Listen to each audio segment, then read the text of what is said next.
Hello, everybody. Can you guys hear me? Am I coming through okay? Just let me know in the chat if this is working. And let's just switch this over to the webcam. There we go. Lovely. Sorry I was running a little bit late today, guys. I had a bit of technical difficulty, but I figured it out with the streaming software. Right, just checking this is actually working and I'm not talking into the void. Let's see what we've got on here. That looks like it's working fine to me. Perfect. Hi, Rose. Hi, Hedadek? Hedadek? I don't know how to pronounce that. I hope I'm not butchering it, but there we go. Thanks for the update. Right, guys. Well, it's been a busy week for me. I've just looked back at the things I've been pumping out recently. And yeah, it looks like I have 4 videos released in the past week, which it's pretty good going for myself. Let's bring it up here. I'm just going to share the screen with you guys so we can go through what's been going on. I have a few things I want to share with you today, guys. People have been sending me some wonderful emails, just packed full of information. And I want to share what they've shared with me with everybody else, because it's just it's too good to leave just sat in my inbox. Yeah, so I've also got some more AI clowns to show you, which someone else has sent me as well. Let me just quickly check this here. I'll just flip the screen over. And then we can crack on with the show. Do that. Let's bring the chat up here on my phone so I can see what's going on. Hi, Amelia. Hello, not really here. And Cool Hand Puke. Lovely name. Nice to see you. Right, good stuff, guys. So I'm just going to switch to my screen here. And yeah, let's just dive straight into it because I've got some cool things to share with you guys. So switch there. There's my screen being shared. Let's bring this up. So yeah, recently I've released a few videos, as you can see here. This one was released where it's basically creating the Nephilim with AI. Now this one was actually a clip from the last Truth or Therapy session. And I figured I mentioned some stuff in one of these old shows, which is just I can't really leave it just sitting there in a live show. And now I know a lot of people who follow my videos don't really know that if they click this live tab here, I actually have quite a lot of live videos from the past, more long form content. Obviously my clown series generally tend to range from about 10 to 20 minutes long each, but these go into more 2 hours, an hour and a half worth of talking and conversation. So if you're here listening to this right now, you'll know exactly what I'm talking about because this is one of them. This is the latest one. So yeah, I believe it's this one, episode 18. I took a piece of it and I made this video here. Because again, I played around with some AI myself and created all sorts of psychedelic looking clowns and with like a Nephilim spin to them, trying to recreate what I think it looks like. Based on my theory, what would the Nephilim actually have looked like? And AI, artificial intelligence, can come up with some pretty psychedelic, terrifying images with the right prompts. And then from there, I created another video, which was also a clip from the same stream, or maybe a different one, which was a follow-on from this one. So I made a lot of stuff recently about this Gorgon, which looked like a clown, which you could see on the chest of Athena. And I have been expanding on this concept non-stop since discovering it. More and more things just come flying my way. So in part 22, we go really deep into the whole tongue being stuck out iconography, which is everywhere and all over mainstream media as well, and through a lot of ancient cultures. And it seems the Gorgon, or a classic Nephilim, seems to be synonymous with sticking the tongue out, which of course you have to understand is quite a jokerish thing to do, a clownish thing to do, a very mocking thing to do. And symbolically speaking, I think it's understood that sticking out the tongue essentially is to mock God himself. And it's even referenced in the Bible as well, that is the case. And then after this, I actually went onto someone else's channel, Armor Up. He's just down here in my subscriptions. And I did a good 3-hour conversation with Ron from Armored Up and his friend Saji, and we talked about all sorts. And this is the thing about truthers and people like myself, and I'm sure yourself. Once we start talking, we just cannot stop talking about this stuff. And this This whole 3 hour podcast was a good example of that. But I managed to cut half an hour from it to share with you guys. But if you haven't already, check out this clip. Go to Armor Up's channel. Check out the full length thing, uncensored, and it's a good time all round. And I do believe I'll be going back on his channel, maybe in a couple of weeks or a month's time, just to catch up with him and do it all again. And then the most recent video, which were released just 2 days ago, was this one, which was expanding again on a concept I talked about in my my last Nephilim, my last Truth of Therapy session. Well, that's a mouthful. And I basically went deeper into the Gorgon research, but rather than take a clip from that Truth of Therapy session, I made a fresh, brand new video going over it again. But yeah, lots of content in there, lots of stuff to go through. Now, throughout this period, this week-long period, I've had you guys send me a lot of emails, giving me more information and going even deeper into all of this. And I think I want to share with you what people have been sharing with me. So let's just jump over here to the emails I've selected for this show. If you guys do want to share anything with me, you can.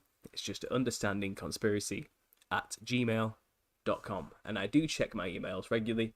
And I'm always happy for you guys to share with me your thoughts and ideas. Now, in a previous show, I was sharing what this fellow at the Speed of Shadow was sharing with me. So, as a quick recap before I go on to what I'm going to show you, he was explaining to me how he was using Gab's AI image generator, and he was playing around with all sorts of different prompts. And then for some reason, when he was playing around with the Commander-in-Chief's name of America currently, this glitch would keep appearing, which he wasn't putting any prompts in for. Now, as you can see, it's this black and white fractaled effect on the forehead and around the face, and here's another one he did as well. Now, this, of course, is looks very similar to liquid crystal polarization, an old artifact effect which would happen on older form television broadcasts, and it would appear that the whole image and the outlines of people would start to blend into this bizarre shape before snapping back into its original image. And it can be explained through the polarization of particles, liquid particles within the screen itself, or through the broadcast signals, and it gets complicated scientifically, but a lot of people in our community think this is the spiritual manifesting into the physical through things like technology, which is an interesting concept. The reason this is relevant to our research is because the black and white fractaled motif is something I have claimed, and other people have also cottoned onto with their videos, that we think the Nephilim may have actually had traits that looked like this on their own skin.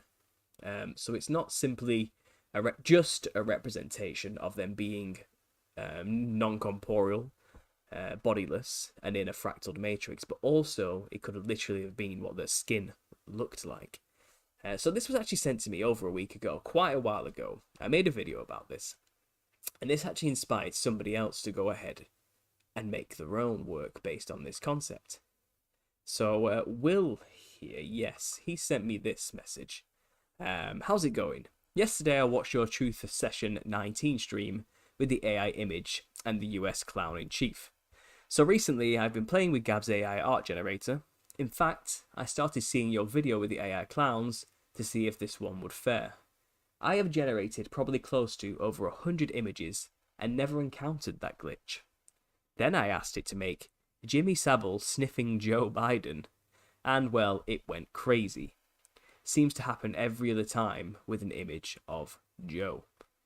I compiled some of them in an imager post. I included the prompts underneath too. Also, if I try any of these characters on their own, without Biden, it doesn't happen. I will let you know if I encounter any other public figures this happens with.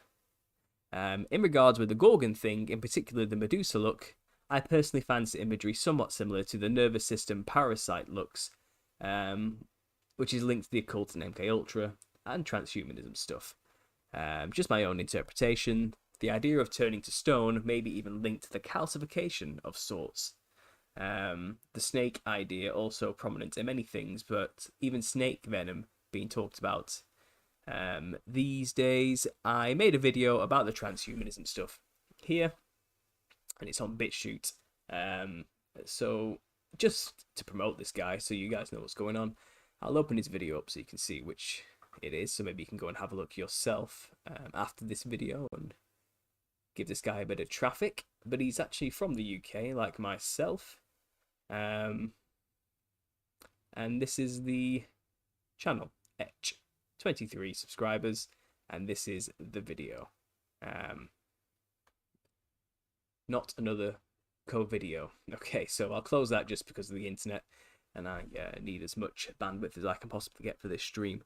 But yeah, go check out his work. But this is what he sent me, guys. And it seems like he got the exact same phenomena that At the Speed of Shadow got when playing around with this AI and using Mr. Biden's name. So if this can load, we can get through these images. Give it a second, guys. Bear with me. There we go. It's pretty freaky stuff. Look at this. So here's the prompt. I'll let you guys read it for yourself rather than me reading it out. I would like to keep my channel active. But these are the prompts, and as you can see, the image has nothing to do with the prompt, and it's just showing this gentleman with his face like this. How bizarre. So strange. Here it is, just on the forehead a little bit. And here's the typical AI weird looking fingers thing. The AI just cannot seem to master the hand in any way, shape or form. I know some people have theorized this maybe because the Nephilim had 6 fingers and the spirit behind the AI is Nephilim, so they can't square the circle with making hands that have 5 fingers because they only understand a hand that has 6 or something. I don't know if that's true, but it's an interesting theory nonetheless. Here's some more. But yeah, look, notice how it's only on this guy's face and no one else's where this pattern's happening. So what's this? What does this mean? I don't know. I'm going to let you guys decide that in the chat. And I'd like to see what you guys think. So I'm just going to open up the chat now while we're scrolling through some of these images. And let's see what you guys have to say about this liquid polarization effect happening to these individuals right here. Why these guys? Hey, why would it happen to these guys? And no one else. So here we go.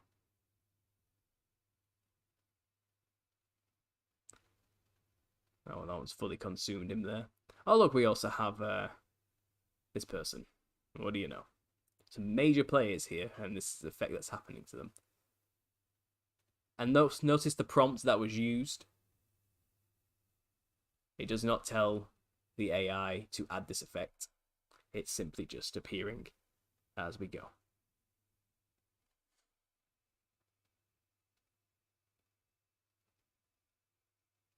Yeah, creepy stuff.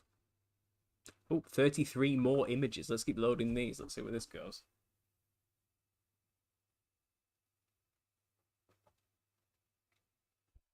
Yeah, still going. And to get this every time you type in these prompts is bizarre. It's almost as though these people, perhaps this is something to do with control of the algorithm. So maybe these individuals are people deemed untouchable. We're not allowed to make things about these particular individuals because they are big players, power players. And as a result, AI programs have been told to mess up the face when these people are used. So their likeness can't be used to create false images, maybe. Just off the top of my head, that's one quick theory as to why they would do this. But I'm not sure. Like I said, this could be a fail-safe put in there to stop these major public figures from being having their likeness used in a way that isn't true.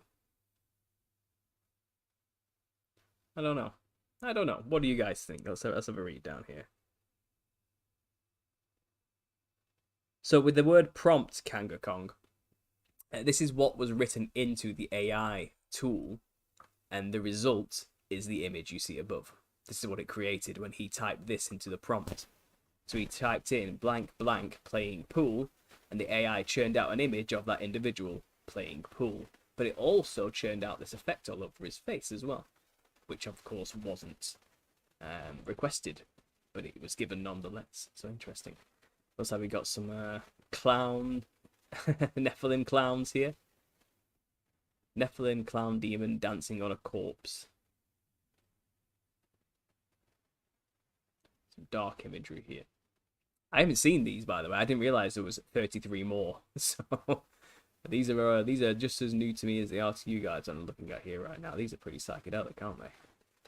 Trippy. This one kind of has more of a tribal theme going on here with the feathers around the arms.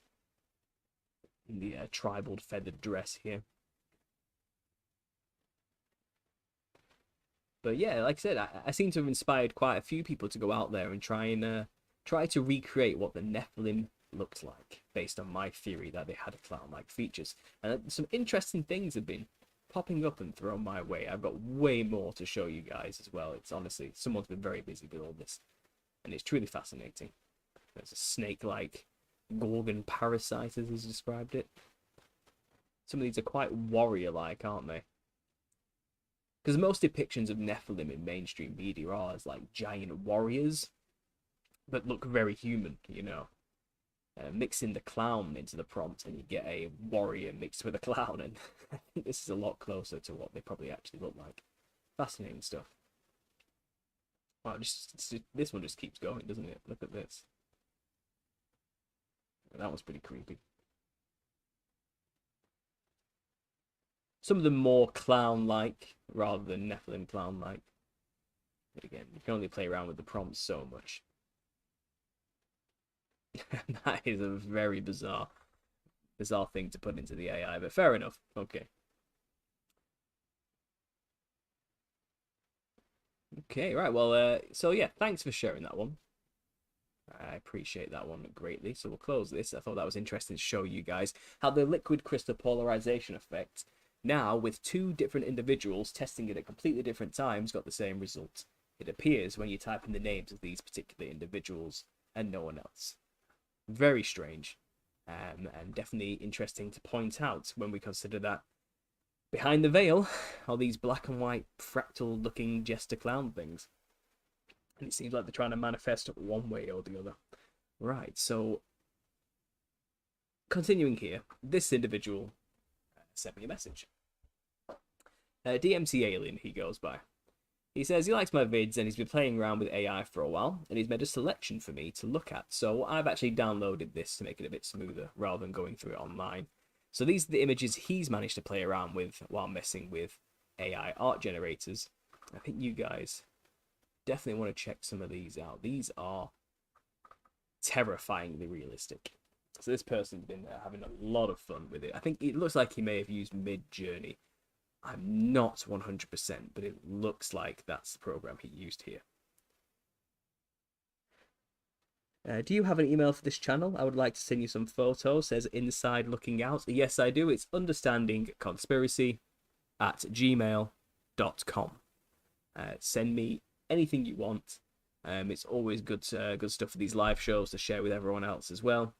And if you don't want me to share it on a live show, let me know, because I will otherwise. But yeah, look at this stuff.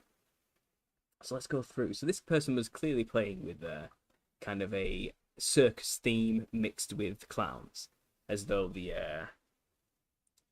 let's say the circus is made out of clown decorations, you know, and I think these are very close depictions though of the Nephilim themselves, because obviously the hair here is depicted as horns and these features with the wide grin. So let's just go through these. They change in theme and style as we go along, but some fascinatingly terrifying stuff.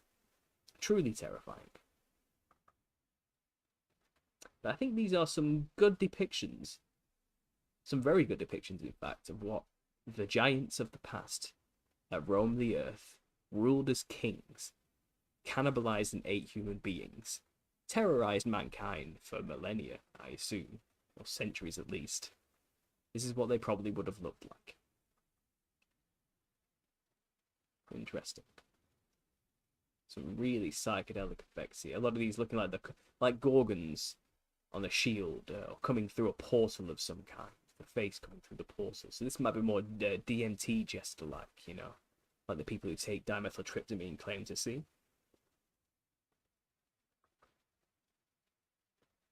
Someone here says, type Darth Maul into Google, says they tell too many lies. And yes, there actually is one in this that has a very Darth Maul feel to it. And Darth Maul is a good example of a reptilian skin patterned demon Nephilim of some kind. So let's just keep going with this.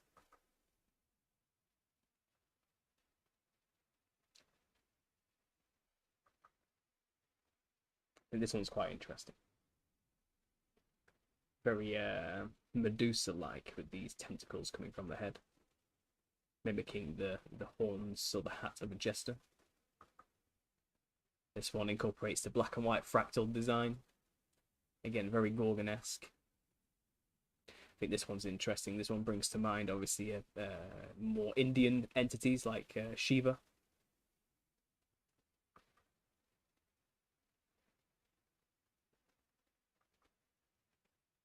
This one has the horns, obviously very satyr-like, kind of like a fawn of some kind.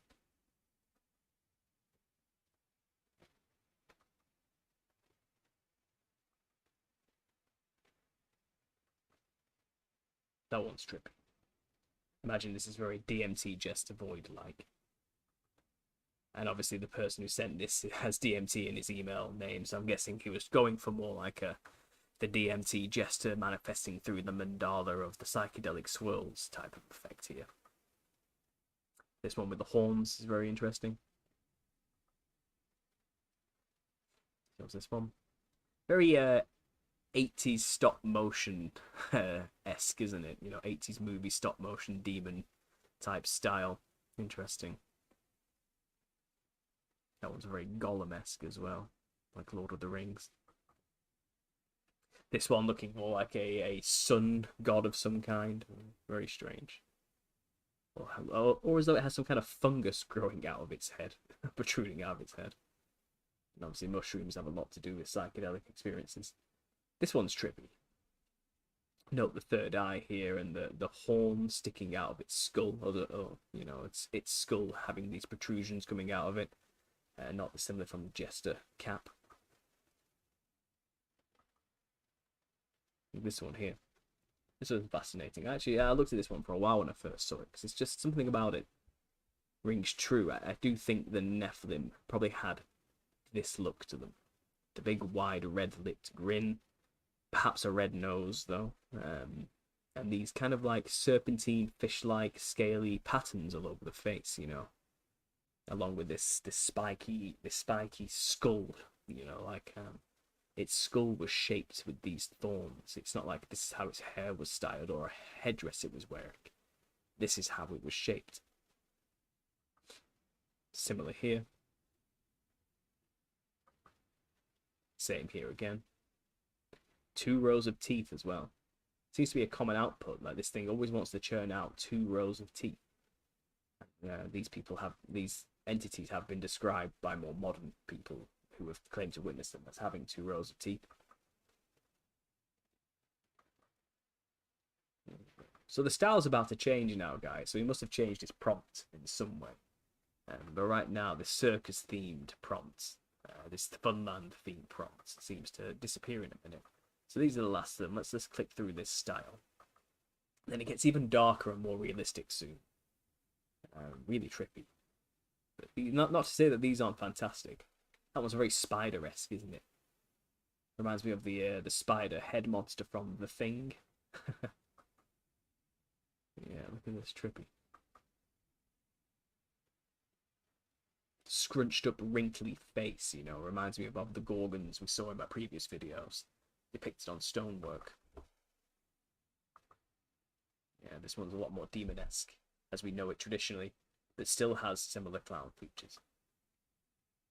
Same for this one with the blue skin.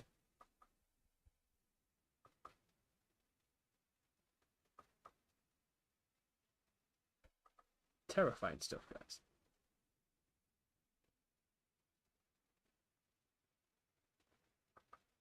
Okay, so the style's changed now. We're back to a more photorealistic imagery. some of the things that come out here are really disturbing. So a warning now, guys, if you don't want to be looking at stuff like this, it does get pretty creepy, pretty spooky. So yeah, look at this. So the skin itself has these red patterns and effects weaved into the white porcelain skin with pointy ears, so very vampiric-like features. I think the vampire is just another spin on the Nephilim and what they look like. You know, as we know, a modernized vampire we see in films probably looks something like this in the past, and it's all inspired from the same beings. This one's obviously a bit more just normal jester-like. Here we have like a dwarf-like jester, or a machine elf, let's say. But look at his hands here. 1, 2, 3, 4, 5, 6 fingers, and one random finger just floating in the air here. Fascinating.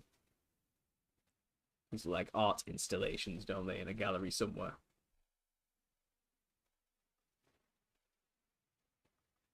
Coming through a fractaled portal, a multicolored portal of some kind. Interesting. This one really got me. I do like this one. This one really reminds me of the wild-eyed hysteria of a jester, or something you would see in kind of Hindu culture coming through here, more Eastern cultures. It's very Medusa-esque with the serpentine hair, as you can see, but they're not serpents. It's just this tentacle-like, horn-like, jester-like feature with these red motifs going through the skin and these swirls, these big glowing eyes, like reptilian eyes, these yellow eyes. Yeah, this one I think is very close to what a lot of the Nephilim probably looked like, with this huge gaping maw, like a serpent's mouth opening up a lizard's mouth. A lizard's mouths are extremely wide when you actually observe them. A serpent, a snake, dislocates its jaw in order to digest and eat its prey.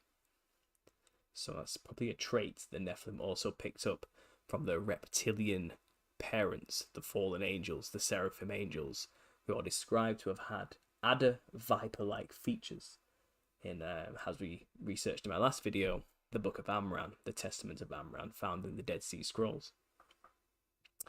This one's very creepy. This one actually has a totem pole type feel to it.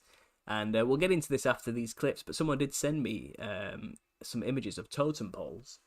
And some of the stuff that are on those totem poles, guys, extremely clown-like. And we'll get into that in a minute. But here's the more photorealistic imagery of the Nephilim warriors of the past. This one has 2 rows of teeth, if you can notice here on the bottom set. Again, not usually asked for in the prompts, but given anyway, usually. And that one's pretty psychedelic. Look at this one. This one's pretty disturbing.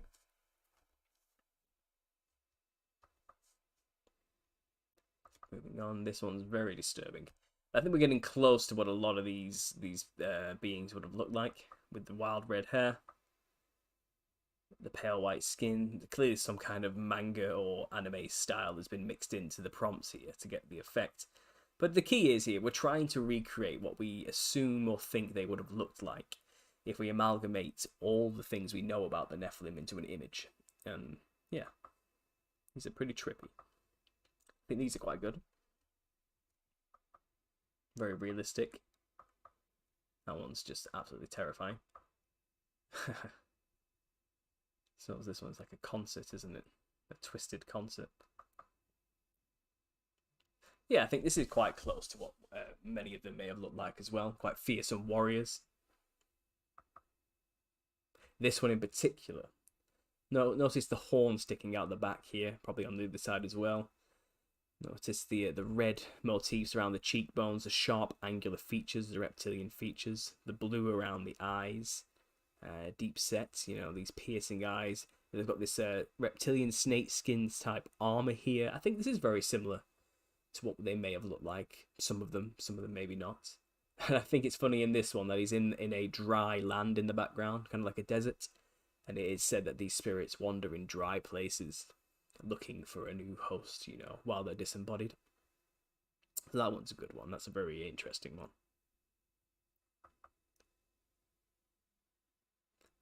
This is another very good example. Notice the red lines and patterns going onto the skin underneath as well.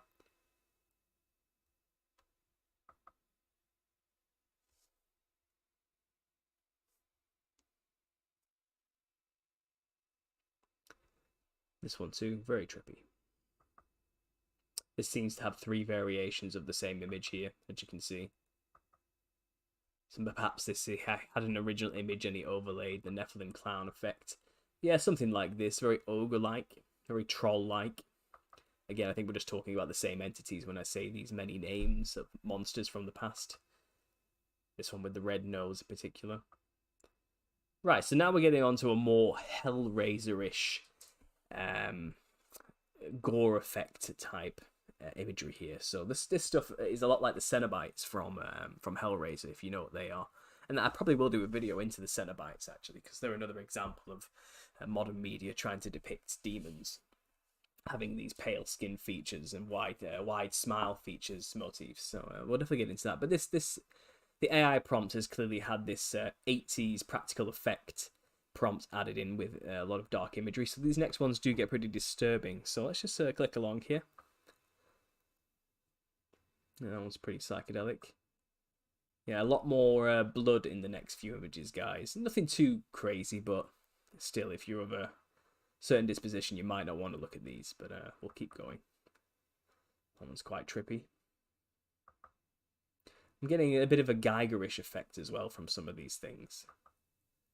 And that one's interesting. Very clown-like with the frill around the neck as well. And the horns at the top.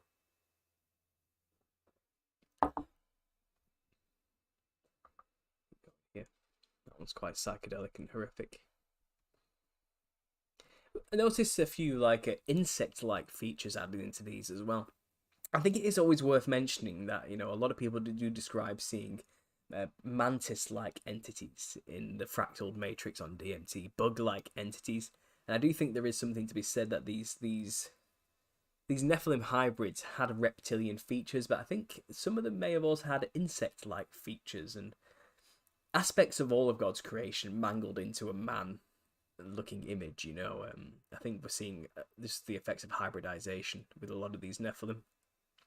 So would it surprise me, let's say a human being who worships the Nephilim, wants to be like the Nephilim, wants to be like their almighty gods, is given the opportunity through the gods to manipulate his own DNA to be like them, by merging himself with other beings like insects or bulls or horses or lions. So what you get are these mythical creatures which are like half man, half horse, or half man, half bull, like the Minotaur. You know, and why not half man, half insect? Why not make your body so it has the armor of an insect, have an exoskeleton, so your skin is impenetrable, you know, superhuman in that respect? How do you think a lot of that happened, this kind of hybridization? And those very people became Nephilim themselves. They became Nephilimified, as I like to coin the term, and they too have become the lesser demons in the fractal realm, along with the giants who ruled over them, you know. There's a hierarchy to these demons, but moving along, here's some more examples. Very insectoid-like, very creepy, very Hellraiser-ish, you know. But I think this isn't far from some of the horrors people were witnessing in the past, you know, something like this. This is very Darth Maul-ish. That was mentioned earlier multiple times by certain people, and here's a good example of it through the AI. I think the black and red skin, just like the black and white skin, was a very common motif. There we go.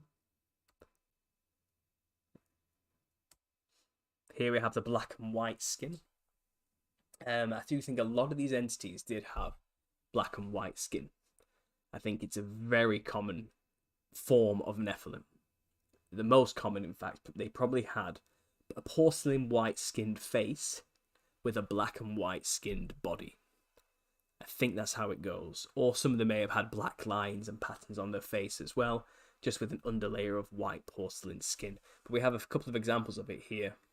If we keep moving along. Here's a main example, just like the thumbnail for this video.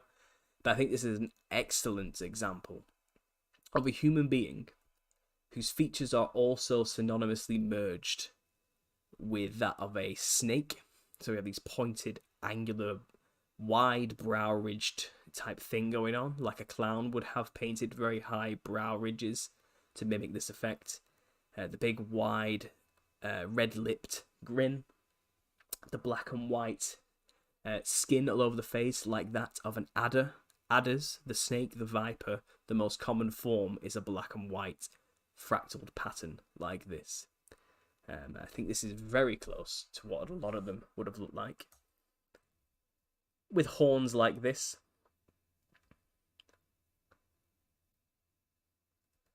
And again, we're getting quite twisted with some of these images. But we're seeing, you're getting the example, you're getting the gist. I think these are some fantastic representations of some of the horrors that we were dealing with in the past.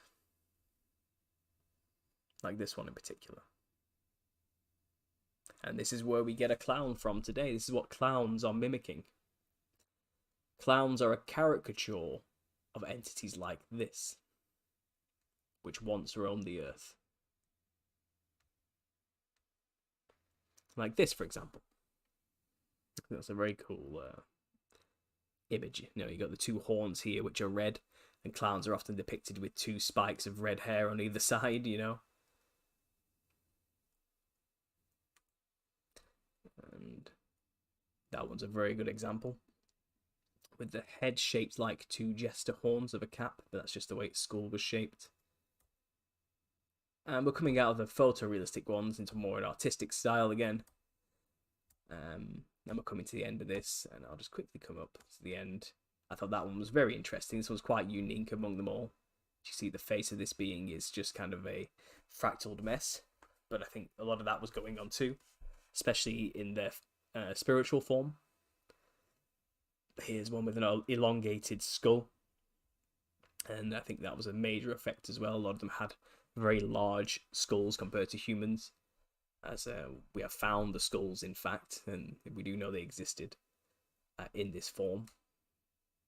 I think that was interesting. And finally, this one. So this one's another very good example of the type of thing these would have looked like, you know. Minus the actual clothing. I think the skin may have had these type of effects all over it. And not wearing a hat like this character, but its skull would have had this kind of effect and pattern. Right, so that's what was sent to me by this individual, DMT Alien. And he says he'll continue adding to this file, and I look forward to more of the things he can come up with. But yeah, thank you for sharing that one. I hope you guys have enjoyed looking through some of them. I think there's some fantastic depictions there of what these Nephilim probably may have looked like when they were on the earth. So at the Speed of Shadow sent me a few more things. As I mentioned earlier, you mentioned the totem poles. And I think this is really interesting. So here's a few pictures of totem poles, as well as a list of tribes and names who make these symbolic statues. The totem pole with tongue out. Excuse me. Oh, excuse me. So he sent me the names of the tribes who created these totem poles, but if we just look through them, very clown-like features. These are not dissimilar from the things I was just showing you made by AI art generators, you know. Big, wide, red mouth, red lips, red nose in particular, white skin around the eyes, giant eyes, you know. Look at this one, they got the little creatures here as well. They have like blue makeup around the eyes with white makeup and red lips, very wide-mouthed. This one, white skin, sharp fang-like teeth like a serpent, big wide grin smile, a red nose, high brow ridges, indicating a very large forehead.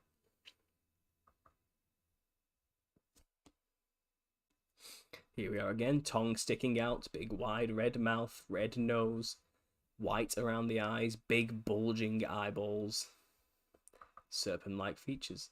Tongue sticking out, just like the images of the Gorgon we've seen in the past. So bring up Gorgon in a simple Google image search, just so you know what I'm talking about for my new people here. Not the Gorgonites from Toy Soldiers, though people have mentioned these to me, and yes, there's clearly a reference here to the Nephilim in the old film Toy Soldiers.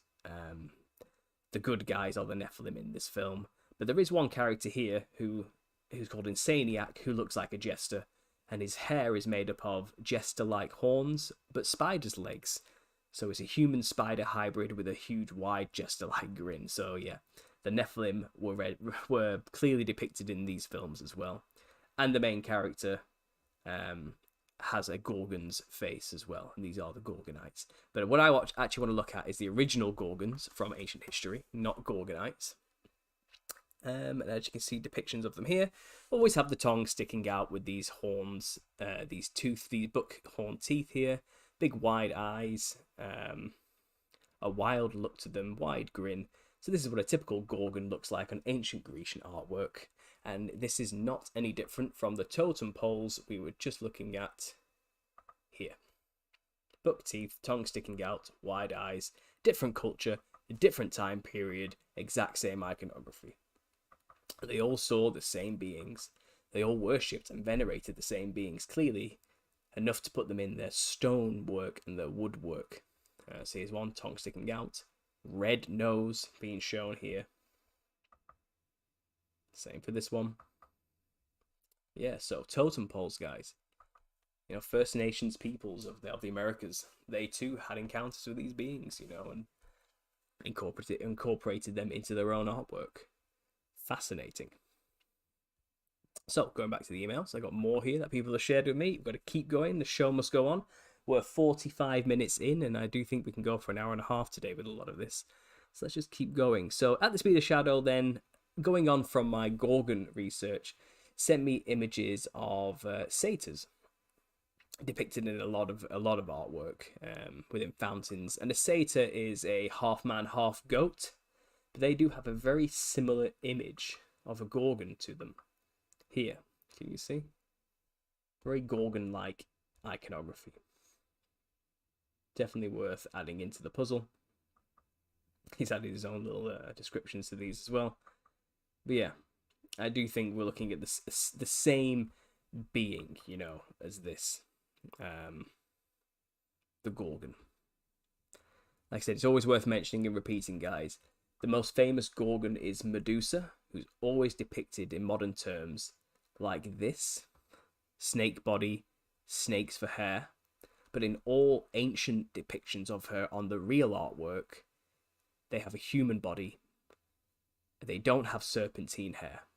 So why this has become the modern depiction and the most common depiction, I don't know, because that is not how the Gorgons are depicted on ancient artwork. The Gorgon's depicted like this. It has angel wings, implying it's of angel descent. You know, it has normal hair, probably dreaded, with its tongue sticking out, a wide grin, a human-like body, but with fangs. Okay? So I don't know why they suddenly got turned into this serpent woman with snake in the hair, because that is not how she's depicted anywhere else. Even in this one, the hair looks like dreadlocks, not snakes. You know, so that's always worth mentioning. This is the common depiction of a Gorgon. And of course, the one that looks just like a clown on Athena's chest, as I showed here in this video. This is the most clownish depiction of a Gorgon I've ever seen, but I think they were hitting home with how these things actually looked, and this is why we have clowns today. Anyway, so he showed me some pics of satyrs, definitely worth adding into the Gorgon research, but he also sent me a few pictures of famous people that we know in high positions of power sticking out their tongue, as though they are mimicking the Gorgon, you know. Makes you question their motives, doesn't it? To whom do they stick out their tongue, you know? Right, wonderful. So going on from this, I think I've done Will's research there, yeah. I've covered what Speed of Shadow has shown me, which is a plethora of information. I've gone through the AI depictions of Nephilim, which are definitely just wonderful depictions. AI is a powerful tool, but obviously these things can show us now, and the way it can put into imagery the words that we say in a way that humans just cannot do at such a speed. That isn't to say human creativity does not top the creativity of these things when we actually have a chance, but the speed this AI can operate is just, it's going to put a few people out of jobs very soon, that's for sure. But going on here, guys, this individual has sent me quite a lot of stuff. Quite a lot of stuff here. and it's in the title of this video, Sun Worship. So what I want to do, I'm just going to take a quick break from reading. I'm going to have a drink because my throat's getting dry. I'm going to pop back over to the chat and just catch up with you guys for a little bit before we go deeper into Sun Worship and how it links to clowns. And this person has sent me so much information. We're going to need a good 15 minutes just to go through it, I think. So I'll switch the screen back here so you guys can see me. There we go. And I'm going to get the chat up on my phone, and I'm going to scroll through and see what you guys have been saying. Let's have a look-see. So we've got 69 people in the chat right now. That's a good number. Nice to see you all. Thanks for being here, guys. Thanks for choosing to listen to me ramble on. So I can only go so far back in the chat before it cuts off. I may have missed quite a lot. I'll only go so far from where I can. I think I probably have the last 10 minutes worth. Let's have a look here. I've seen black and white tentacles breaking through in physical space. Something like Beetlejuice, says Darkcraft. Well, I'm sorry you have to witness something like that. I truly am, but that sounds terrifying. Barb Shards. The Hopi say ant people saved them from the flood. Yeah, there's definitely something to do with insectoid people in history. It's definitely worth noting that they existed. We can't ignore it. Let's take a drink from my custom understanding conspiracy mug available on Teespring. There we go, guys. I'm enjoying that. I hit the spot. So let's have a look here. Like the locusts in Revelation. Yeah, so it's biblical as well, you know. I think they're also described as having tails that can sting people but won't kill them and all sorts of things. Like a hybrid insectoid animal beast of some kind, you know. Yeah, so insect hybrids are a big part of this whole Nephilim thing. I think my theory is they were created after the giants, by the giants, who were messing with God's creation and creating hybrid creatures. I think that's where a lot of those come from. I saw one once. They look really scary. He had a big smile with blood running down his mouth from his eyes and looked like he was burned or something, but smiled at me. He had white eyes. It says no name 666. Well, that's a horrific thing to have seen. With no pupils, he says. Thanks for sharing that. It looked down at me from a window. I was like 9 years old. That is terrifying. The feathered serpent is two houses, bird and serpent. Bloodlines needed to make the host of the Gorgon. Yes. Larry, good to see you. He says, I went through 3 days of horrific oppression of 4 of these entities in 2016. Enlightening and terrifying. Yes, Larry. And Larry's talk is actually on my channel. If you want to go see it, it's called True Story of Demonic Oppression. It's under that one. Imagine giving birth to something that hideous, says Kanga Kong. Alright, tell me about it. They tell too many lies. I don't think you're understanding why I'm saying Darth Maul. He is Cain. I've read your email. I understand you have this theory and idea about the skin patterns and it representing the curse and all this sort of stuff. And so people have shining skin or on gods. I understand what you're saying. I think it's a lot to get into today. If you want to send me more emails trying to refine your idea for me to understand, I will read them. They tell too many lies. I do read them. At the moment, I am struggling to understand just exactly what it is you're trying to tell me. If you could just maybe do a bullet point list or something, explaining your key points to your theory. But I am listening, okay? I do understand what you're trying to say. That looks very much like some of the things I've seen in the past as Darkcraft. So are these demons why some humans look like them? Yeah. You know, I think a lot of people manifest features which represent the spirit within them. And there are a lot of demonized or demonically possessed and oppressed people who dress like these entities and change and manipulate their bodies to look like these entities. A lot of musicians do it openly on stage and dress like these beings in order to venerate them. But a lot of people manifest these physical traits through clothing and body manipulation because they are possessed by these entities. So they unknowingly do it thinking it's their choice, but really it's the entity, the spirit within, manifesting physically through them. Or at least that's my theory anyway. 2016 seems to be the year for a lot of people, myself included. and trying to put the pieces together. Yeah, 2016 is when it really kicked off, all this stuff. It's when Clown World became a meme embedded into the minds of all people, not just conspiracy theorists, through 4chan and Keck and, Pepe memes and all that sort of thing, with the rise of Trump as well, and this idea of the pendulum swinging more to the right, and a lot of people then went against the SJW dominant culture, and Clown World became a huge thing, and 2016, after the clown sightings, it seems to be where the ball started to roll.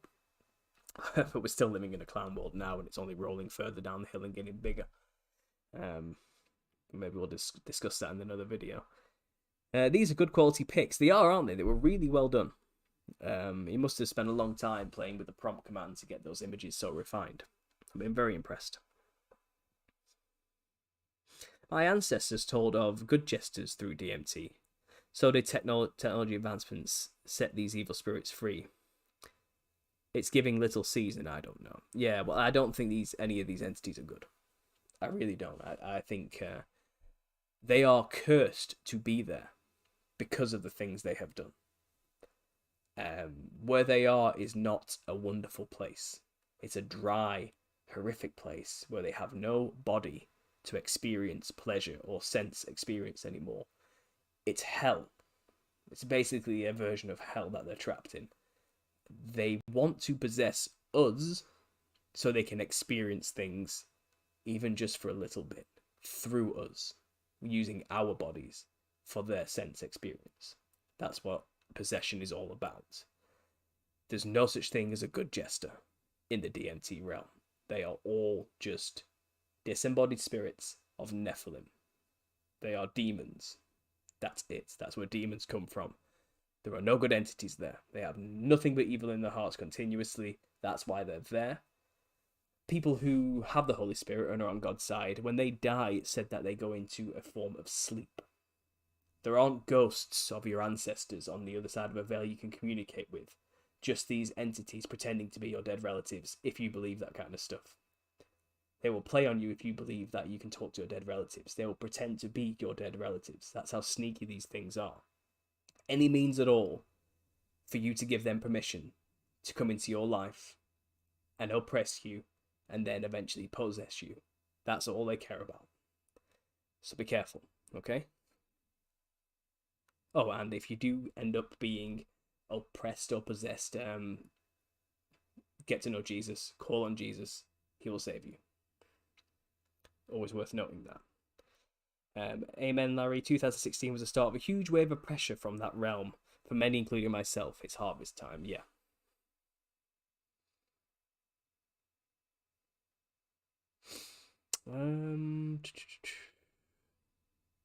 Was losing track of this.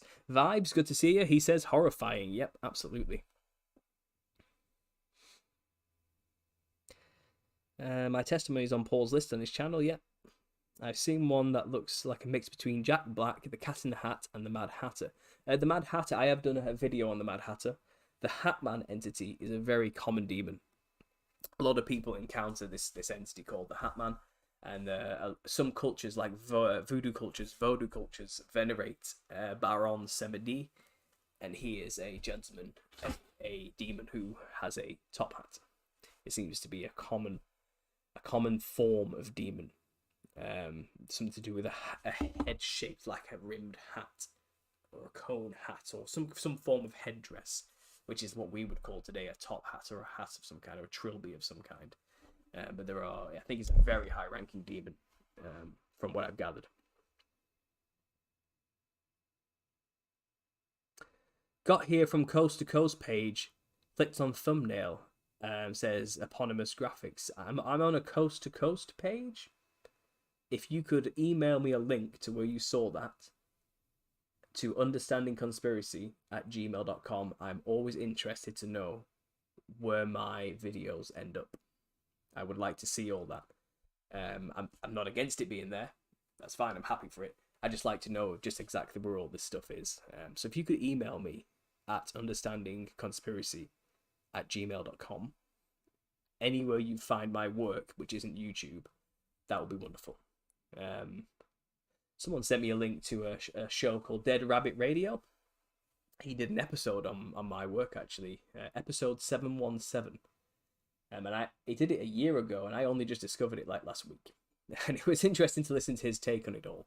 He doesn't take it as seriously. He's more light-hearted and a bit more conspiratainment type theorist. He doesn't do it to be serious. He does it to entertain people.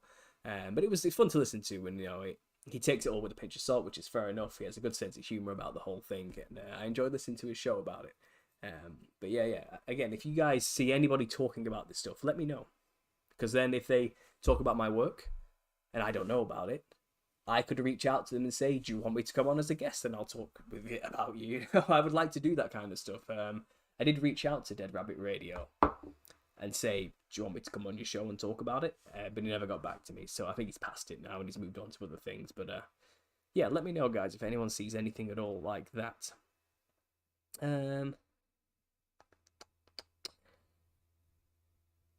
What have we got here? I think that an attachment stayed on me until 2018, though, when I got Jesus back. Well, I'm glad you got Jesus back, and call on his name, believe in him, trust in him, and these things will flee. It can't dwell in your body if the Holy Spirit is there. That's basically the key. That's how you defend yourself from this. That's putting on the full armor of God. It's to be filled with the Holy Spirit. Your body's a temple. It should be for the Holy Spirit only. And if the Holy Spirit is in there, then these hellbound entities can't dwell in you. Now, that isn't to say they won't try and demonize you. They won't try and mess you up. But they can't possess you. They can't own you, The worm that does not die. Okay, I'm not sure what that is. Okay, I searched Little Seed and you have a Bible verse about Satan being loosed. Yes.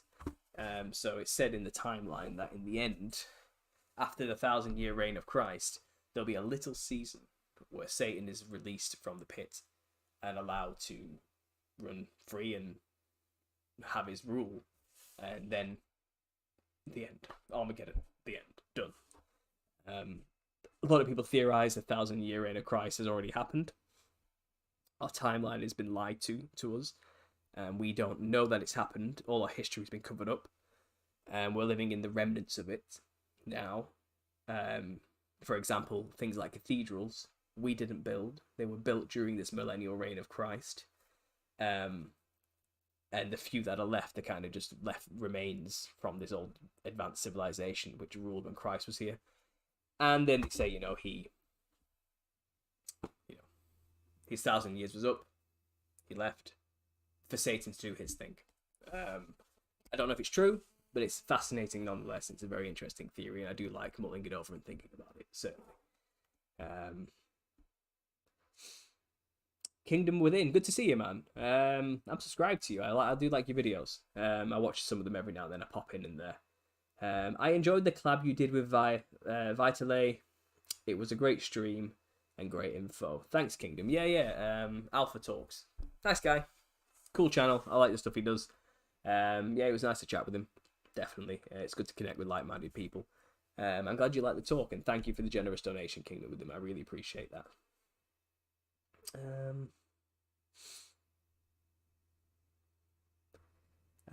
I'm scared of tarot readers. I don't know why. You should be. Those people are messing with things they don't understand. Stay away. Eponymous graphics will do. Good. So you heard me on that one. Thanks. I appreciate that. You sending me the link. What's your opinion on the tarot? I think it's just another form of tapping into the astral realm, the realm where these entities are, and just like a Ouija board in the past, it was a way of them communicating with us through symbol, so letters on an Ouija board. In a tarot card form, it's just symbols, which have certain set meanings in a book, which are understood by tarot readers. And it's the entities that make those cards appear, so they can tell their message to you through the astral realm. But it's all lies, usually. It's there to implant an idea in your head, so you will fulfill it as a self-fulfilling prophecy. I think the end result is you'll end up demonizing yourself, sinning, putting yourself in very negative situations, trying to inadvertently, subconsciously fulfill this prophecy they've given you through tarot readings. But the end of that reading is nothing but demonization and possession, and that's their end goal every time. It's the only thing they care about. So stay away from tarot card reading. If someone gives you a reading and tells you you're going to die in 3 months or something, that the cards are telling you death is on the way or something, don't believe it. It's nonsense. It's just demons lying to get you into a state of fear so they can enter your body and possess you. That's all it is. Rebuke it in the name of Jesus Christ. You are the master of your own fate. God has a plan laid out for you to live in freedom the best you can, in the best way you can. You can follow it, you know, or you can go down their way, but your life isn't set in stone. And tarot card readers would like you to believe that. You have no free will. You're just whim to the cards, to the stars, to the motions of the planets, and so forth. But I think we have free will. I think it's given to us by our Creator. It's our choices, at the end of the day, how we choose to live and where we choose to put our attention. Don't put it into soothsayers, spiritualists, Reiki healers, chakra healers, tarot card readers, all these charlatans, these liars who are just... You know, the thing is, they have demons working for them. They have entities whispering things in their ear. So they can sound convincing. You know, you can have a demon who's followed you your entire life and know everything about you. As soon as you come in contact with a tarot card reader who is open to demons, just letting them in and thinks, oh, these demons give me power, they give me knowledge, and that demon can whisper in his ear, this person's mother just died. You know, and then the tarot card reader says, I'm sensing you've experienced a great loss recently. Have you lost your mother? And you'd be like, how could you possibly have known that? This person must know something. But no, it's just trickery, behind the veil trickery, you know. You might not be able to see them, but they are there communicating with these people, creating illusions to make you think that there's something to their power. But they have no power. They're powerless. They're just using demons to their advantage. And the demons are using them to their advantage to manipulate you to end up in a state where you can be easily opened up to possession. That's all it's ever been about. That's all it ever will be about. Jesus came, and then we can now, through his authority and his name, cast them out. They have no power. They are powerless. They are certainly terrifying entities, but they are not to be feared. We have the ability to trample on these snakes. Take it, you know. So that's my opinion on tarot. I hope that answers your question there, Darkcraft. Do you understand you're the closest to the truth and most sincere person on the internet about all this? I'm flattered you would think that. I try my best. I'm just some dude who likes to speak what he thinks and feels, and if people want to listen to it, they can listen to it. That's all I am. But I appreciate it. I'm not sure why YouTube's putting ads on the stream. My videos are monetized. I do get ad revenue. Not a lot, but I didn't know they put them on while I'm streaming. I thought that was only on the videos afterwards. But yeah, this is a monetized video. Most of my videos I try to, but a lot of them just get demonetized instantly anyway. So the few that I get through, you know, are here and there, but a lot of mine are in the yellow and the red. I've actually had a lot of videos just outright removed by YouTube. Just put them in the red, block them, and says you can't show this video, inappropriate content. And all I did was expose people who are inclined to be attracted to shorter, younger people. You know what I mean? Like, talk about them and suddenly, no, that's inappropriate. You can't show that. You know, I don't know. My channel's all over the place with monetization. I'm not really allowed to make any money, which is why any donations you guys can give me is much appreciated.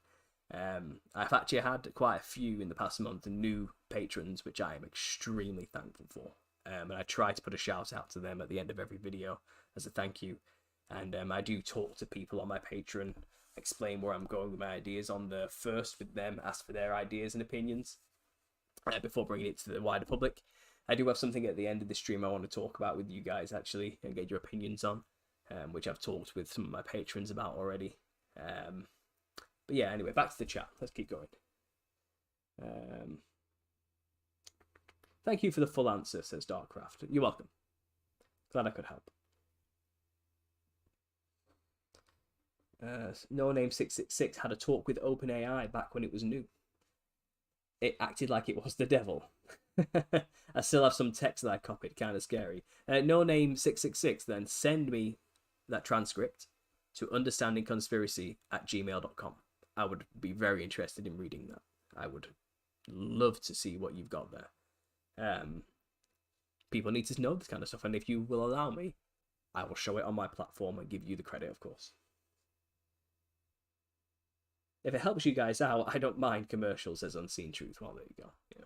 If you click on the advert, I think that gives me even more money, but I don't know. I don't think I'm actually allowed to tell you to click on them. So don't click on them. Yeah.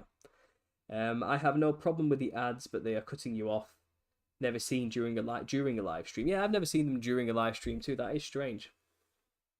I wish I had anyone at all to guide or help me while this stuff was happening, but I only know drunks. Says not really here. I'm sorry to hear that. Hard to even meet people who don't use something or other. It is this day and age. I mean, I myself have only just finally got off nicotine about 2 weeks ago.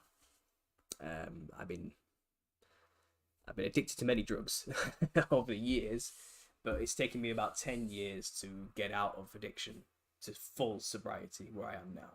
It took a long time, slowly building it down as a process, you know, and you've got to be patient with people. You know, they have to want to change before they change and so forth. But this is what shows like this are for. It's for people like yourself who feel alone to join in. You know, I'm here to talk with you. I feel like I'm having a conversation with those of you watching right now. You know, in the chat, it's telling me you are listening and talking back to me, you know, and talk to each other in the chat as well. Make connections, make friends. You're not alone. We're here together. So let's act like it, you know. The devil will always try to sell you something you already have. Yeah, he'll pick your own pocket watch and then try to sell it back to you, you know. It's a classic devil move.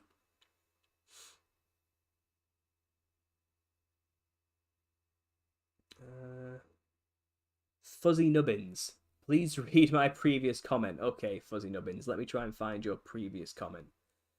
Give me a second. Please talk louder. I have normal hearing, but an ad came on and almost blew out my speakers. All I can do is this. Is that better? Worse? I don't know, but I'm on full whack here. It's the best I can do for you guys. Hopefully now it's not too loud and popping away, but we'll see. Messenger sending messages, agreement at the door. Okay, I think I'm catching up with the chat now. Congratulations, Paul. The Holy Spirit will continue to strengthen you and maintain yourself. I hope so, because I've had some cravings here and there, but what I have is worth more than the addiction now, so it's pretty easy to get through. But it took a long time. It wasn't easy. Still trying to quit cigarettes, but everything else is gone now. So bored now, except for my yawn and the chats. It's unhealthy to be alone, but it's unavoidable for some. Mate, get yourself out there into nature, go for a walk, talk to a stranger, say hi to people, make friends online. You know, there's ways to beat the loneliness. There really is. I know it's daunting and it's difficult to meet new people, but it won't happen unless you put the time and effort in yourself. And my recommendation is, don't start by talking about this stuff. It's not a good starting point. It's going to push people away pretty quickly. Just be yourself. Talk about things you're interested in that aren't related to this. You know, you said you like knitting with yarn and so forth. Go join a group and just do that with people. And, you know, build a community of people around you that have nothing to do with this so you can stay a little bit grounded as well. It's not good to always just dwell on this information and stew on it and swirl on it all the time. You can get lost. You can really get lost. You know, you need to take a break. You need to find ways of not being involved with conspiracy or truth or culture sometimes. You need to just be yourself and not think about this stuff. Hobbies are a great way, you know. But again, I'm sorry about the feeling of loneliness. I do understand. Thanks, Mary. Try to be strong. Vibes, I'm doing better. Thank you for asking. Yeah, Kanga Kong. I'm glad to hear you're doing well, Kanga Kong, too. I'm glad to hear. This forum is amazing. Well done. I'm usually quite secretive with stuff like this. It's brave to share your experiences with it. It really helps to hear it from someone else. After binge watching for 4 days, I'm taking a break. Yeah, Lamar, you understand. You do have to take breaks. You have a life to live outside of knowing this stuff. Your life can't just simply become knowing this stuff and talking about this stuff. You will lose all your family and friends very quickly, and that's not really a life you want to lead. It's not the life God had intended for you, you know. It's good to be wise as serpents, but harmless as doves. as it says in the Bible, but I think what that really means is, there's another saying somewhere. It's something like, the best kind of man is somebody who has a weapon and knows how to use it, but chooses to keep it sheathed. You know what I mean? It's the idea of be armed with knowledge, so you're not surprised and ready when it happens, whatever it is. But don't attack people with it. Knowledge is power. You've got to be sensible with the information, and at the end of the day, you have a life to live. Be careful with the information. Don't go out there waving it around like a sword in people's faces. People will get defensive, and you don't want to be warring with people who are close to you. And I've been there. It leads nowhere good. People are waking up on their own accord when they choose to, is what I found. There's only so much you can do to wake people up. You can be there for them when they do choose to wake up themselves. But you aren't going to be changing minds yourself anytime soon. Even I've learned that. I'm not changing anyone's mind in my life immediately. But when they do change their mind and they do start to see things, it's usually me they come to first. So, there's always that to bear in mind. Not really there. Just stay focused and busy. Eat healthy. Stay calm. Read the word. Yeah.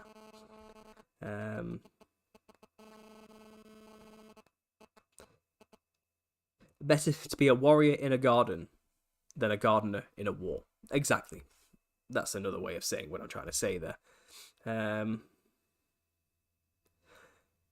Pima, I've been almost hoping for a good cold to quit smoking, but I haven't been ill in so long I can't recall. I think I might go camping when the weather allows and just sweat it out. Funnily enough, not really here. It's me getting ill and being violently vomiting for 3 days straight, which made me stop smoking my e-cig, and after those 3 days, I just never went back. That helped a lot. So yeah, funnily enough, being ill helped me get rid of a horrible addiction. So, I'm not hoping you get ill anytime soon, but who knows, maybe that is the way to do it. I don't know. It worked for me.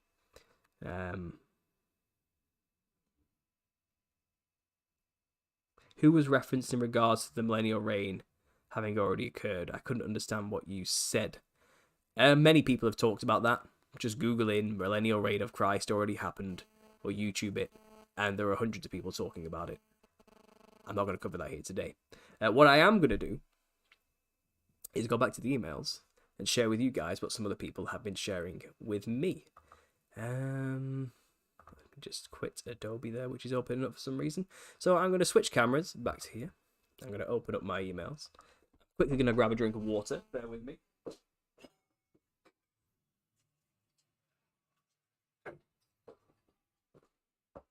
Right.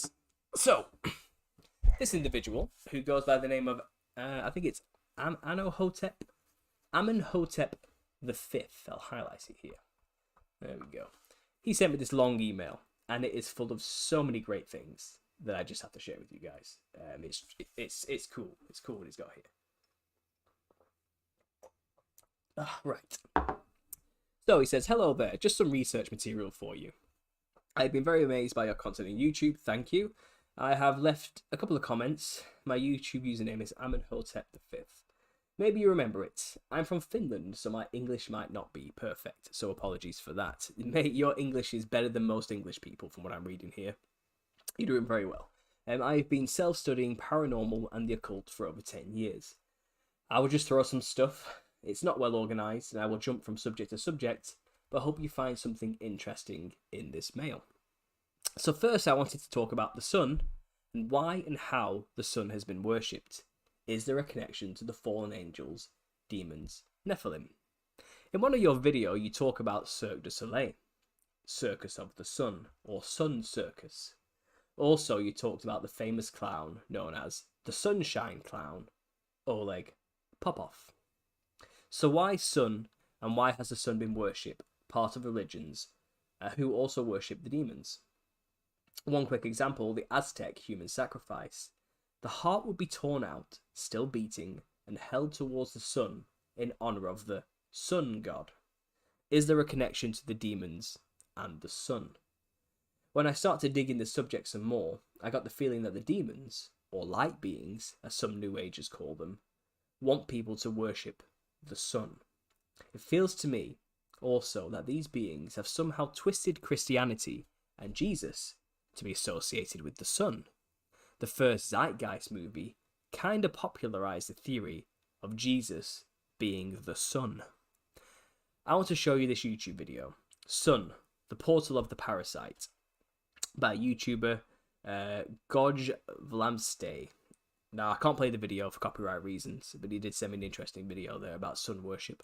As stated in the video, Illuminati, the sun cult, is behaving like insects. So the sun cult of the Illuminati behaving like insects is the hive mind mentality. So obviously they act as one mind. It's as though when something happens to one, all of them feel it. And I think this is how demons work. They're all connected as one consciousness in a disembodied state. And what happens to one person, one demon, is happening to all of them in a sense. It's very bizarre. A very popular thing to see in the astral world after using DMT is insectoids, usually praying mantis type beings. Insectoids are also a popular thing in ufology. I'll throw in some random text, links and pictures. So here's a link he sent about the meaning of clowns, jesters and harlequins. And a quote he gave from it is, "The contemporary clown is a character associated with a very specific world, which has a very specific aesthetic.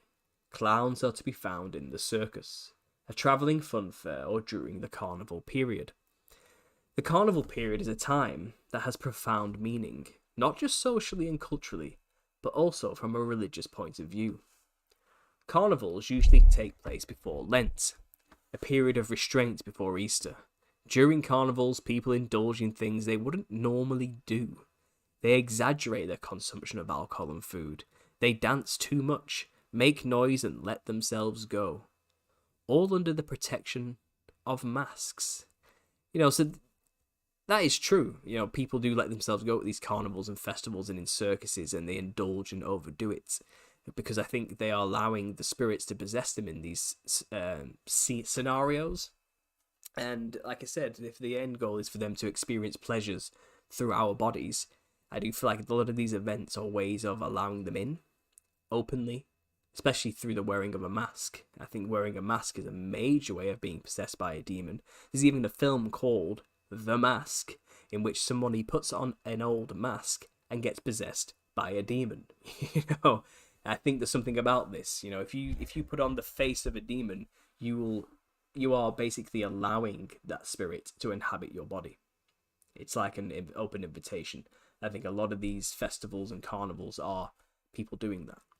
And I think that's what, even though the description of this isn't saying that, the person who wrote this article probably has no belief in what I just said whatsoever. That is what's happening. And it's observable that people act differently when they wear the mask. That isn't also to mention the mandatory mask wearing that came not so long ago for a certain reason. And that certainly changed a lot of people too, didn't it? Anyway, moving on. There's the lyrics to a song called The Great Sun Jester by Blue Oyster Cult, he points out. The Circus of the Sun is a poem by American poet Robert Lax. Microorganisms and Demons, Mind Control 2019 by Mind Unveiled. It's interesting because I watched Mind Unveiled's channel, and yeah, he's not a Christian, but he does do some fascinating research, implying that microorganisms are in a way demonic, in a sense. You can't see them with the naked eye, yet they can influence mankind in ways that are dramatic, not dissimilar from the way a demon behaves. An interesting link and connection, definitely worth checking out. But that's basically the premise of it. There's information here about the sun cult. Aton is an interesting figure. He was probably the first entities to be worshipped in a monotheistic religion. So someone here wrote about the cult of Aton. The Saturn myth, symbols of an alien sky. Now it's interesting. Symbols of an alien sky I saw years ago. I'm talking 10 years ago. Symbols... Ooh, my handwriting's still wrong. Hang on. Symbols of an alien sky. Using one hand to type there. Trying to lean over something.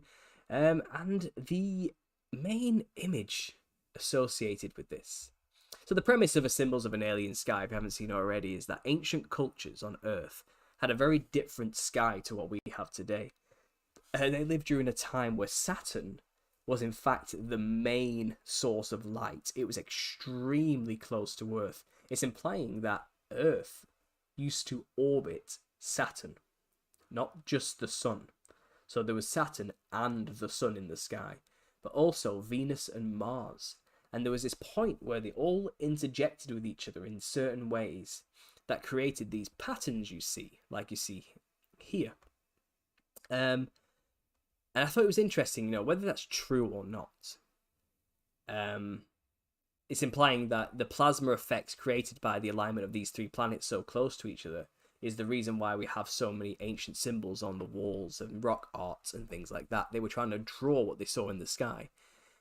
Interesting theory, interesting idea. It implies it was during a golden age, and I don't know if it's true or not, but it was fascinating at the time when I saw it. And this is actually the inspiration for my logo.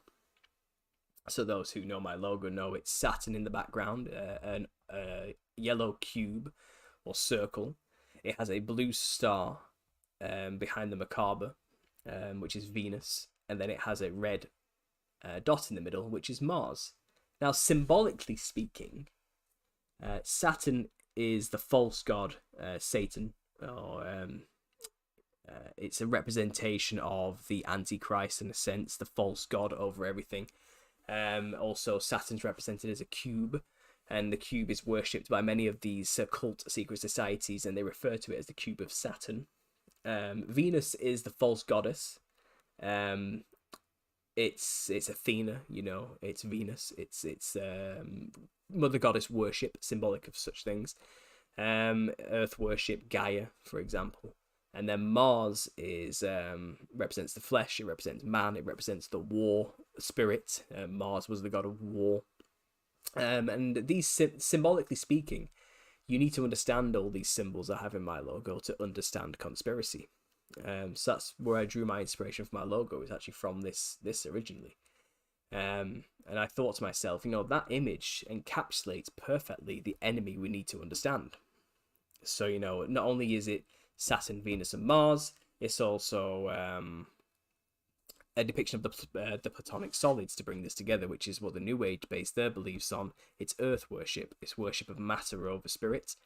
Not only that, it's the macabre, it's the Star of David, it's the Star of Remphan, it's a heavy occult symbol, the six-pointed star. If you don't understand it, you're not going to understand what the enemy is talking about, or why they use it, or what they're doing with it. So understanding conspiracy, my opening screen is all of the parts of my logo separated, and it's to indicate that you need to understand all of these pieces, and you also need to understand how they work as a whole, which is my logo, in order to understand conspiracy. So, a bit of a history for you there, of where I came up with my logo for the channel. It is also worth noting I wasn't a Christian when I came up with this. This was 10, 11 years ago.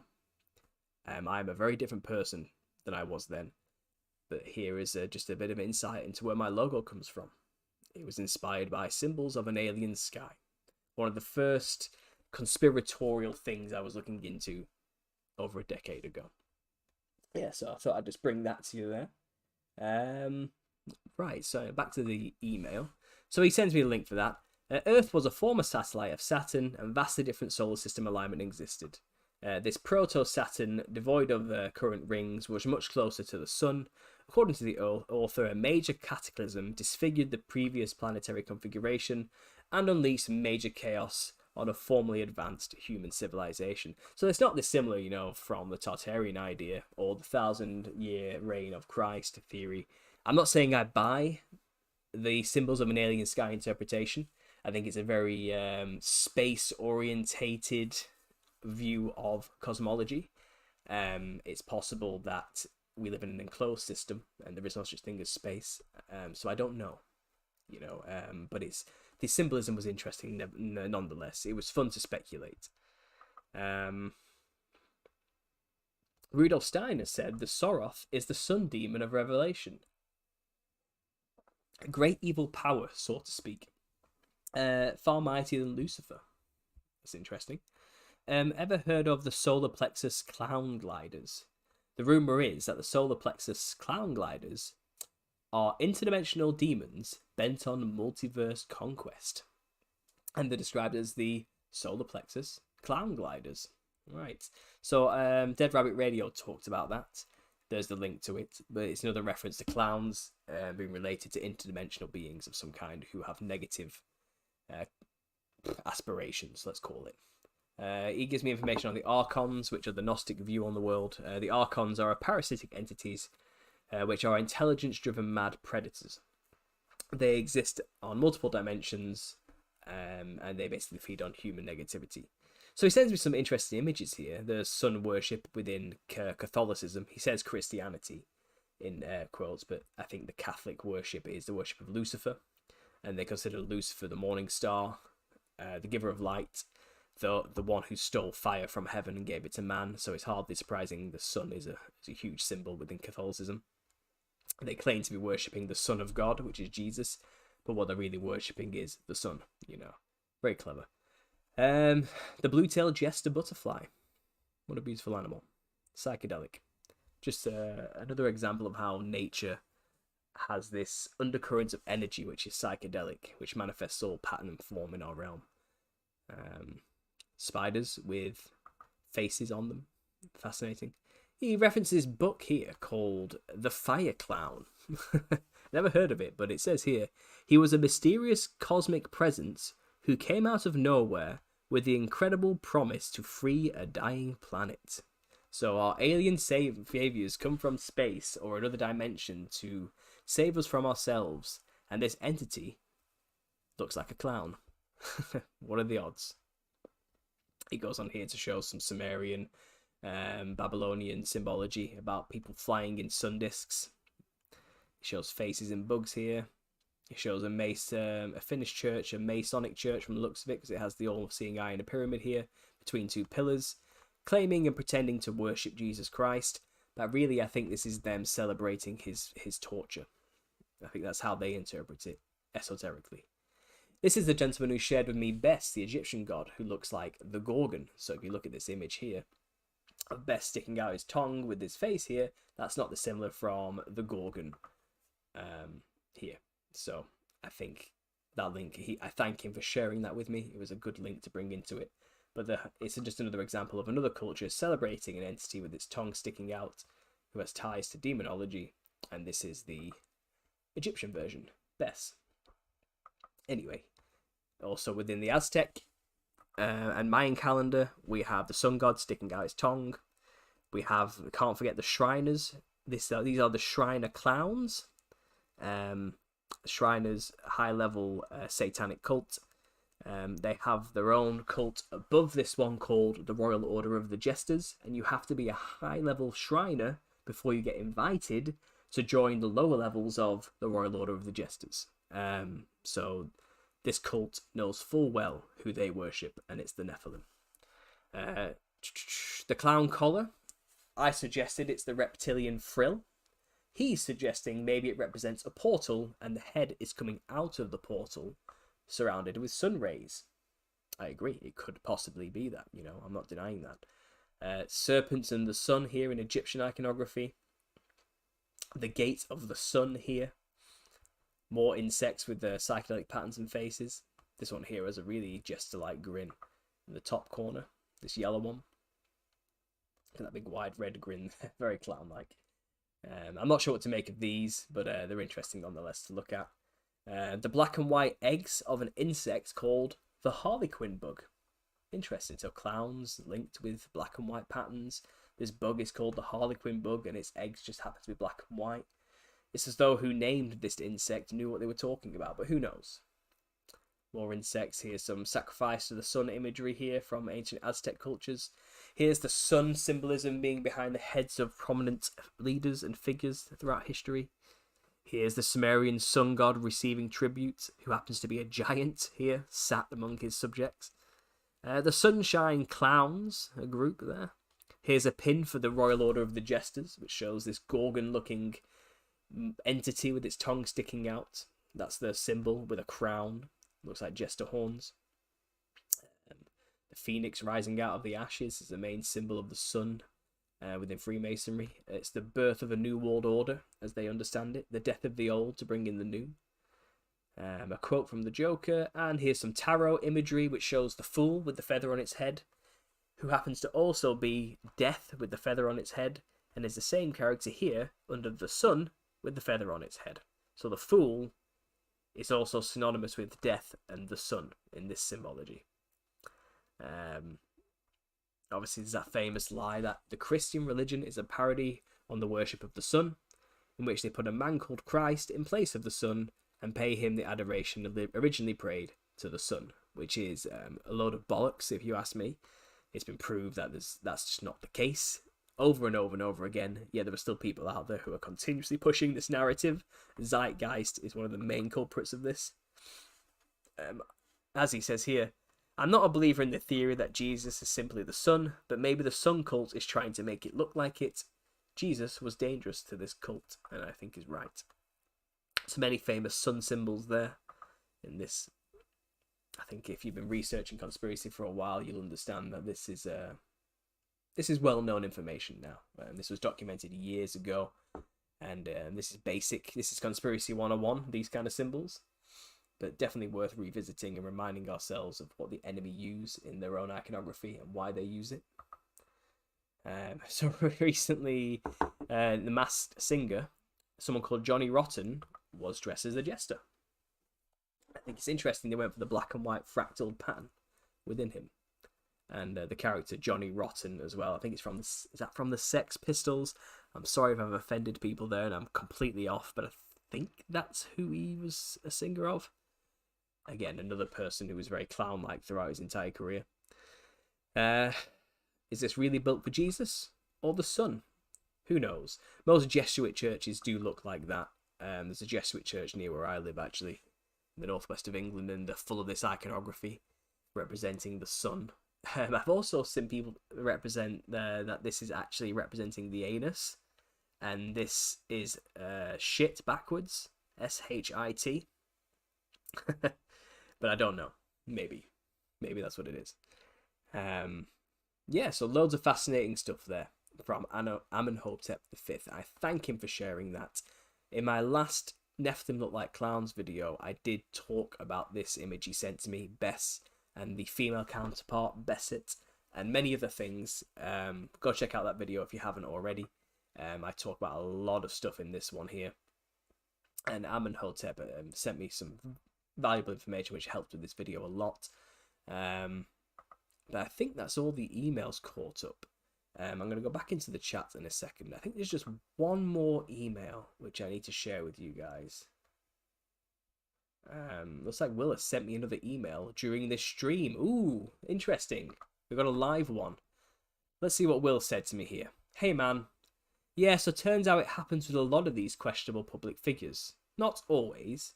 Not the ones that maybe immediately jump to mind, but it has grown considerably. We've found it happen on Trump, Queen Elizabeth, Prince Charles, Putin, Fauci, and Obama. Curious indeed. I also forgot to send you this short clip, in case you were not aware.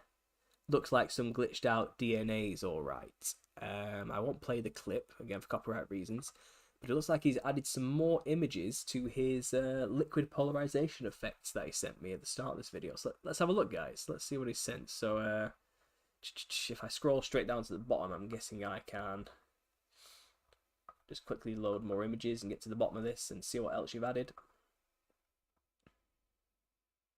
Ooh. My computer can't keep up. I think we've got some more images loading. Clowns, definitely clowns.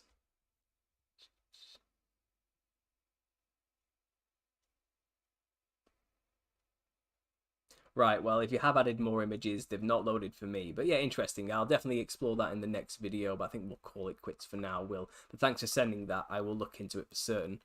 Yeah, what else have we got? What else have we got? I think there's one more. Right, this one, guys, I want you people to help me with. This one was sent to me by someone called Greg. He sent it a while ago. And he says he took a picture of fire. And he says there's a demonic clown walking out of the fire. It's just a random pic he sent his wife while burning an old fence. He says, take a look very closely, zoomed in, or with magnification directly above his head. Pictures from a couple of weeks ago. And he asked me if I'd had a chance to look at the picture. And I've said to him, I'm sorry, but I really don't see it. I'm not sure where I'm supposed to be looking here. So here's the picture. He says there's a demon walking out of it, a jester. And I cannot for the life of me figure out where he's pointing or looking. Or he says zoom in above its head. I don't know where the head I'm supposed to zoom in above is.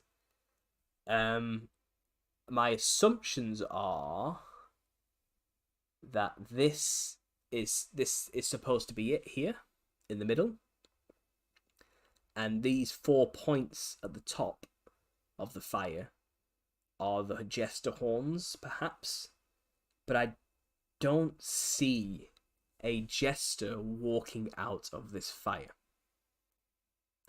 I'm not sure what he's on about. Can somebody please help me? Take a screenshot of this and draw it for me on paint or something. I'm not saying he's not seeing it. I'm just saying I don't see it. So maybe I need some help here. I see a face in the smoke to the left, someone says. So I just don't know what I'm looking at. I'm sorry, I don't know what I'm looking at. And I've asked him to please clarify a bit more what I'm supposed to be seeing here. But again, just throwing that out there, guys, last minute there. But there's the emails. I think we're all caught up with them. I don't have much else to say on the emails. One thing I do want to bring up with you guys is someone in the comments, if I can find him here, gave me a hint to something quite interesting from my last video. And I want to share it with you guys because it's just too perfect. It really is just too perfect. Where are we?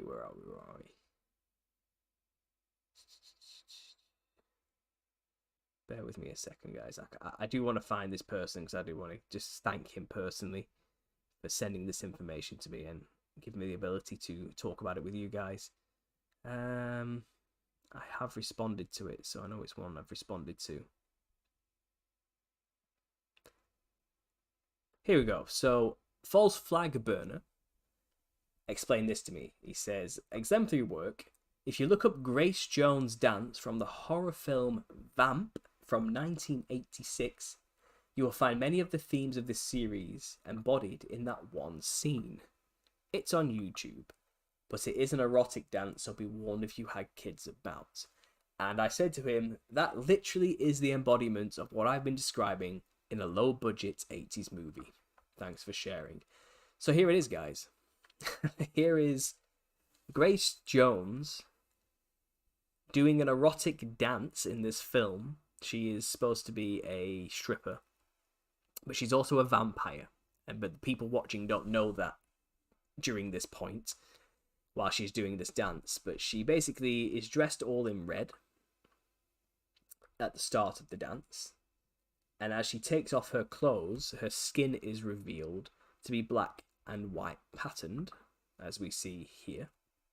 She has a porcelain white skin face with bright red clown-like hair and a bright red mouth, but her body is black and white fractaled patterns, and she's doing some kind of sexual dance over a headless black and white mannequin entity body thing.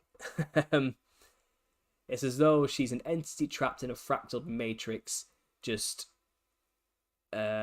seeking nothing but pleasure, symbolically, I suppose. It's a trash film. There's nothing memorable or good about this film whatsoever, other than this one scene that it's kind of known and famous for, and that is it. That is literally it.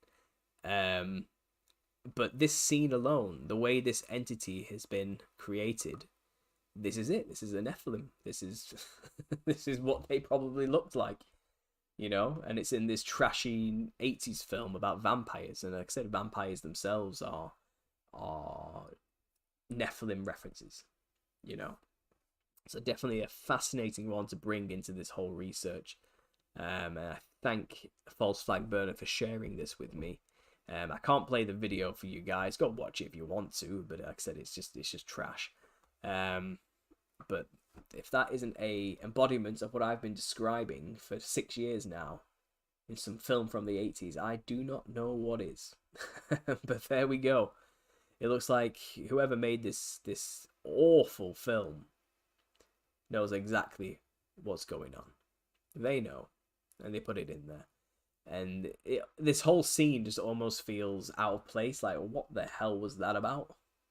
But maybe it was more for them than us. It was more for the controllers than us. It was their way of communicating with each other and laughing and sharing and joking about their gods. It wasn't about trying to really entertain us. But yeah, there we go. Black and white fractal patterned snake, reptilian skinned, viper skinned monster with a white face and red hair and clown like features. What do you know? Right, guys, so that is all I've got to present to you guys today. I am going to switch back. If I can figure it out. Here we go. Switch back to the webcam. There I am. I'm going to take a drink. And we're going to go back to the chat, catch up with you guys, and I'm going to call it a good 2 hours. And we're going to end the stream, so bear with me. Oh, that is refreshing. Right. Let me just scroll the chat back up. We've got 90 people here right now. Hello, everyone. Thank you for joining me. I am flattered we have that many people. Wonderful.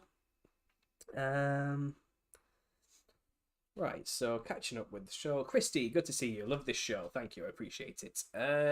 Tatum, still on nicotine gum. At least not smoking, though. That's definitely a step forward. Keep it up. If I found that I get good cold, flu, etc., quitting smoking is easiest then. Yeah, definitely. That's what helped me quit.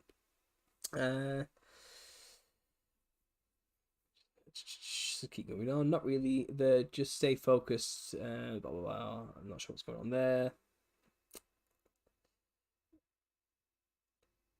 Intermittent fast is a great tool for deliverance from addiction. Baby steps and prayer is key in overcoming. That's right, Harmony Foster. Thanks for sharing. I used to do a lot of intermittent fasting. I actually did intermittent fasting before my wedding to fit into my suit. But I've done it a few times in the past and it works wonders for your health. I think I'm due another intermittent fast, to be honest. I might do that for the month of April. I usually do a 20-40 fast, so I don't eat for 20 hours, eat for 4. My eating window is usually from 4 till 8 or maybe something like that. I play around with it quite a lot, but 20-hour fasts every day I find work best for me. Vibes currently making a sweater based on Planet of the Apes. Wonderful. What's your thought on spirits, liquor, alcohol, and wine? I think everything in moderation is best. But I think some of the hard liquors and spirits are akin to taking hard drugs, to be honest, with the strength of them sometimes, and you should be very careful with them.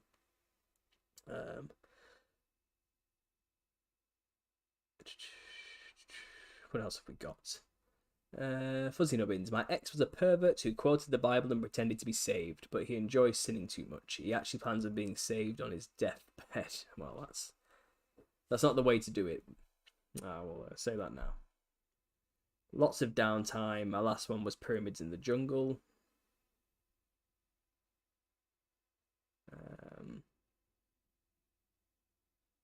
We're talking about pyramids all around the world from the chat. Fair enough. Right, having a little conversation there. Amenhotep, respect. Thanks for sharing and being excellent in chat, says Vibes. Good stuff.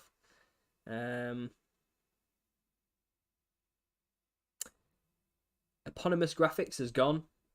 Lunch break over. Stay well, stay tough. It's a wilderness out there. Says Tommy Lee Jones from The Hunted.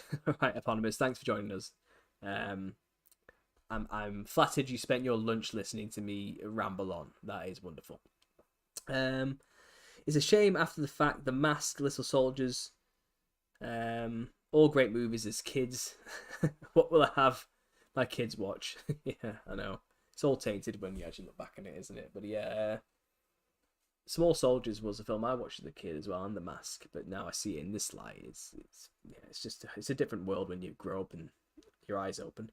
Remember that Twilight Zone where the old man gave his greedy children masks to put on, and they got stuck becoming their face? Yeah, masks are dangerous. Stay clear of masks.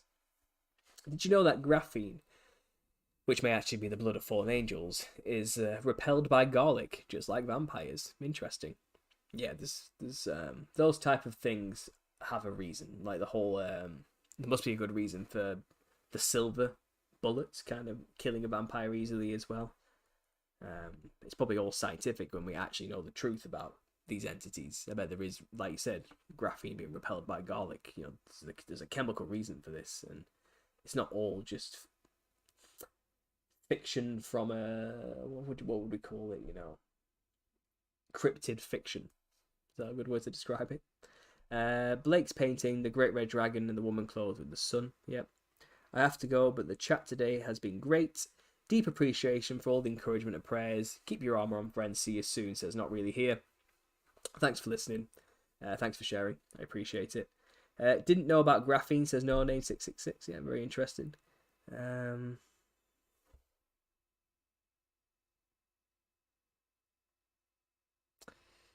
Not really there. Peace be with you later. All symbolism has 3 layers, 3 meanings, like 3 degrees of masonry, power of 3s, etc. Yes, they tell to me, like, you sent me an email about the power of 3s. I'm still looking into all of that. But you did actually send something very interesting in all of that about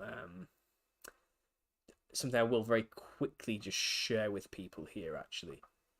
Something you did send to me, which I did enjoy, which I think does fit into the clown thing quite well. If I can just load on my emails here.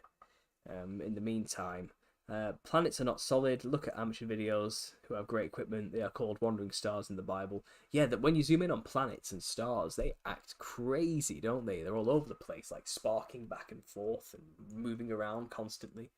They're definitely not like they've been described in textbooks, that's for sure. Yeah, I agree with you there, Kanga Kong.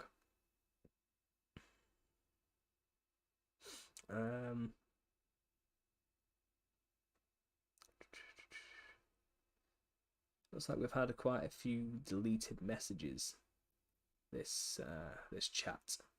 I'm not sure what's going. I have to look into that afterwards. Catholics denounce the devil at baptism. Good day, everyone, says Corvair Bear. Good to see you, Corvair Bear. That's crazy, Paul. With another ad, I missed 5 seconds of you talking. The papacy also sings praises to Lucifer. Yep. First one. Yeah, the Sex Pistols. Right. Wow, I've gone really far back in the chat here, haven't I? Let's see if I can get closer to what you people are saying right now. No Name 666 is waving to people.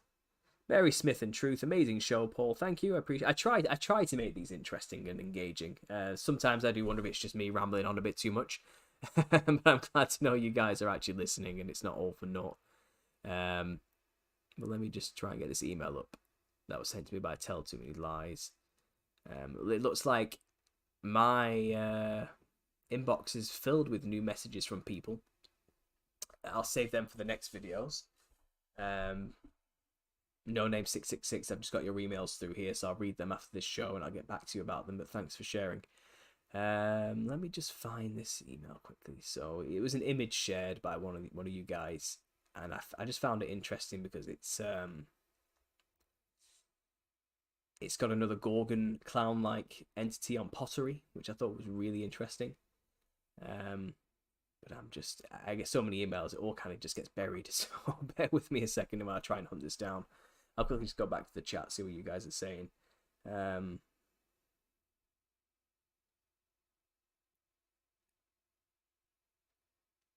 Stephen Martinez, God is not the Lord or Holy Spirit. Those are more names for Diablo. Well, that's one Gnostic way of viewing the whole thing, sure, if you want to see it that way. The movie The Mask with Jim Carrey, yep.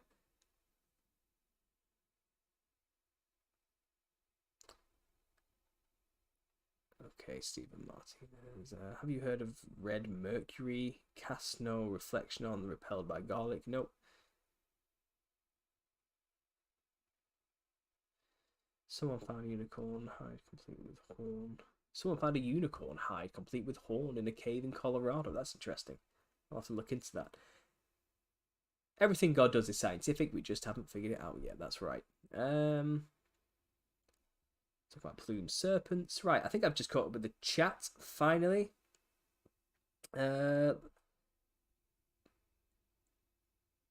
Amenhotep says thanks. Yeah, man, like I said, if you've just joined us, Amenhotep, I've gone through your whole email with people. Thanks for sharing with me. It was greatly appreciated. So, have you noticed the pattern of threes? Yes.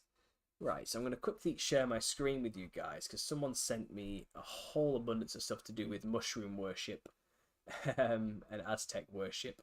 But within this was an image I found, which I did a reverse image search on. And it depicts a Nephilim clown on pottery really well. I think it's definitely worth adding into the whole mix of research. But loading that up now. I'll just quickly switch screens over here to show you guys. It's just loading iCloud now. Bear with me a second. I have to watch from the beginning, says Zuizadu. Yes, Kat. We've covered a lot of stuff today. You're at the end of it now. I'm going to be summing up in about 5 minutes and ending this. However, right now it looks like my internet does not want to load. It's been a long... a long grueling stream for my computer. I'm not sure we can keep up anymore with all these tabs. So let me just close a few tabs, see if it speeds the process up.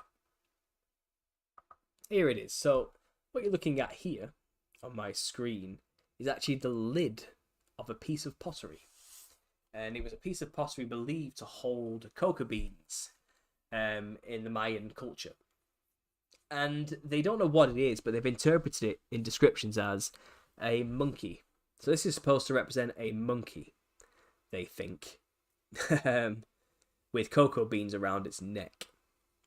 Now, personally, looking at this, with the white skin, red nose, red lips, fangs, tongue sticking out like the Gorgon, with red hair going around, large features with big ears, I think this is probably another representation of the Nephilim. Not a monkey. It might have monkey-like features because a lot of the Nephilim were human-animal hybrids. But this is a representation of a Nephilim on the jar lid of pottery from Mayan culture. Definitely worth bringing into the mix there. I thought that was interesting. So thanks for sharing that one. I really appreciate it. Among the many other hundreds of photos you've sent from your own research going through here. It's all very relevant and I appreciate it. So switching this back here, guys, I'm going to call it a day soon. I will make just a quick announcement. I mentioned this in my Patreon, and I've asking people's opinions about it. But I am considering making a documentary. So a film of some kind, a short film, maybe about an hour to 2 hours long, which basically, in a more professional way, I probably have to get my wife to help me with this one because she's a much better video editor than I ever can be. But with interviews and all sorts, to get some stock footage and some videos in there, make it look really professional. But I think I'm going to make a documentary and a film of some kind about the Nephilim and the clown connection. Really refine the information because I have 22 episodes in my Nephilim Look Like Clowns series now, spanning over 6 years worth of research, and I think it's starting to meander a little bit. It's getting a bit repetitive. I'm throwing new information in with every episode, but it's always laid on top of the old information. And I'm personally starting to feel like it's getting a little bit convoluted. All the information's in the series. It's there. I have plenty of things that are pointing to my theory being true, based on speculation and the evidence available, And I do think there's a documentary there somewhere. There's a film to be made, and I want to make that film. So I'm throwing it out to you guys that that's my plan. I would like to do something like that. What I really want to ask you is, I want to fund myself to do this somehow. It takes hours to make some of the videos you've seen me upload. So the videos you see me upload that actually have images with all the words I'm saying. A 10-minute video takes about 4 to 5 hours of constant work without a break to make. It's a long, grueling process. And that's not even good video editing, where I'm just literally putting pictures to the words I say. That takes about 5 hours just to make 10 minutes worth of footage. I'm talking about an hour and a half to 2 hour film here. It's going to take up a lot of my time. If I'm going to invest that much time into this, I am going to need funding. I can't just... I'm self-employed with a family to support. I can't just put all my time into making a video that's not going to be profitable in any way, shape or form. I actually cannot do that. I'm being honest with you. This is how the world works. So I'm considering, before I make this documentary, well, I'm asking you, what's the best way here? Do I make a GoFundMe, set a £1,000, £2,000, £3,000 limit to cover the 2-3 months it's going to take me to make this thing? So at least I know I'm being paid to do it and to put this time and work into it. Time I could have put it into my own business, my photography, I could spend with clients, you know. I don't know what alternatives are there to funding these type of things. Do I make it pay to see afterwards? I don't quite like the idea of doing that. It seems a bit selfish, you know, and cruel. But at the same time, all my information is out there in my series for free. Well, should I make the film pay to see? Should I make it available to buy in disc form only? Do I make it online? I don't know what the best thing to do is. I'm asking you guys, how should I tackle this idea, this concept? Do you even want a film? Is it even something you guys want to see? Let me know in the chat now. What have you got for me? I've got 74 people here listening. Give me something. Anything at all. Give me your opinion. What have we got?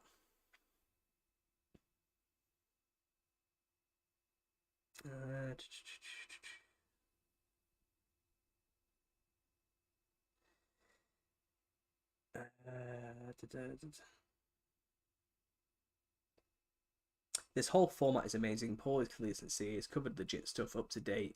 Also, what others send to him. He allows chat to go off on its own thing while they listen and he interacts. Yeah, I try not to get too involved in chat politics at all, to be honest. Thanks, Paul. Going to rewind and watch from the beginning. Okay, Corvair Bear, cool. And I'm guessing, Corvair Bear, you have Bear in your name because you're a follower of Owen Benjamin. That's my guess. Let me know if I'm right or not. Just a quick guess there, throwing it out. Yes, do it. Yes, you bet. Totally here for it. 22 amazing episodes. Your theory is true. If you do, please thumbs up and share. I'd like to muscle in.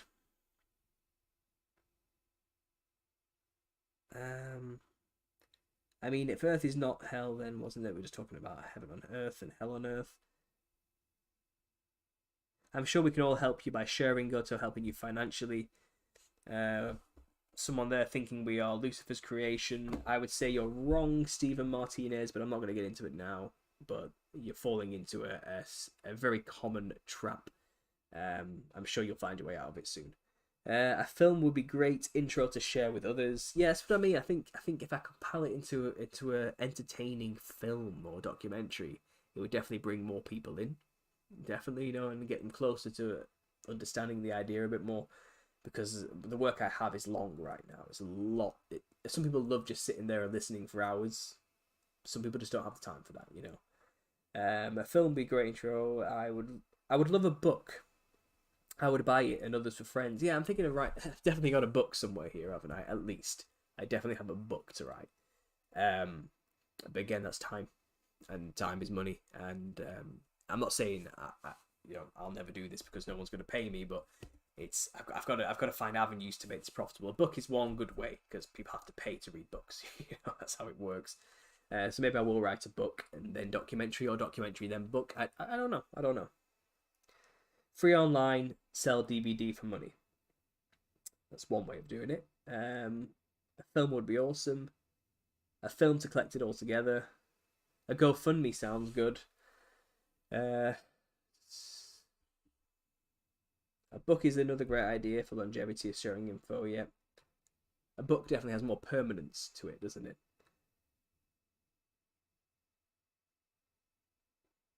Uh,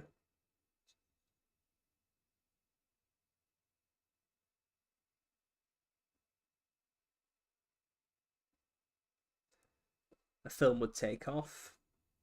A book would sell. Uh,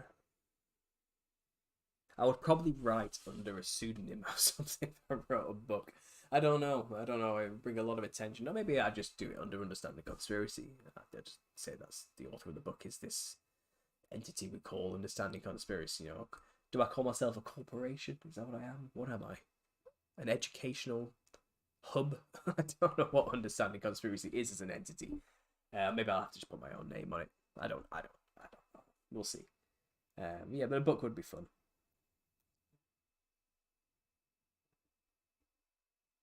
Joe Rogan would definitely talk about it on his podcast. He loves TMC jesters. Yeah, yeah. Can you imagine me being on Joe Rogan? Could you imagine? I don't know. The book generates regular income for other projects. That's the normal way, to be honest.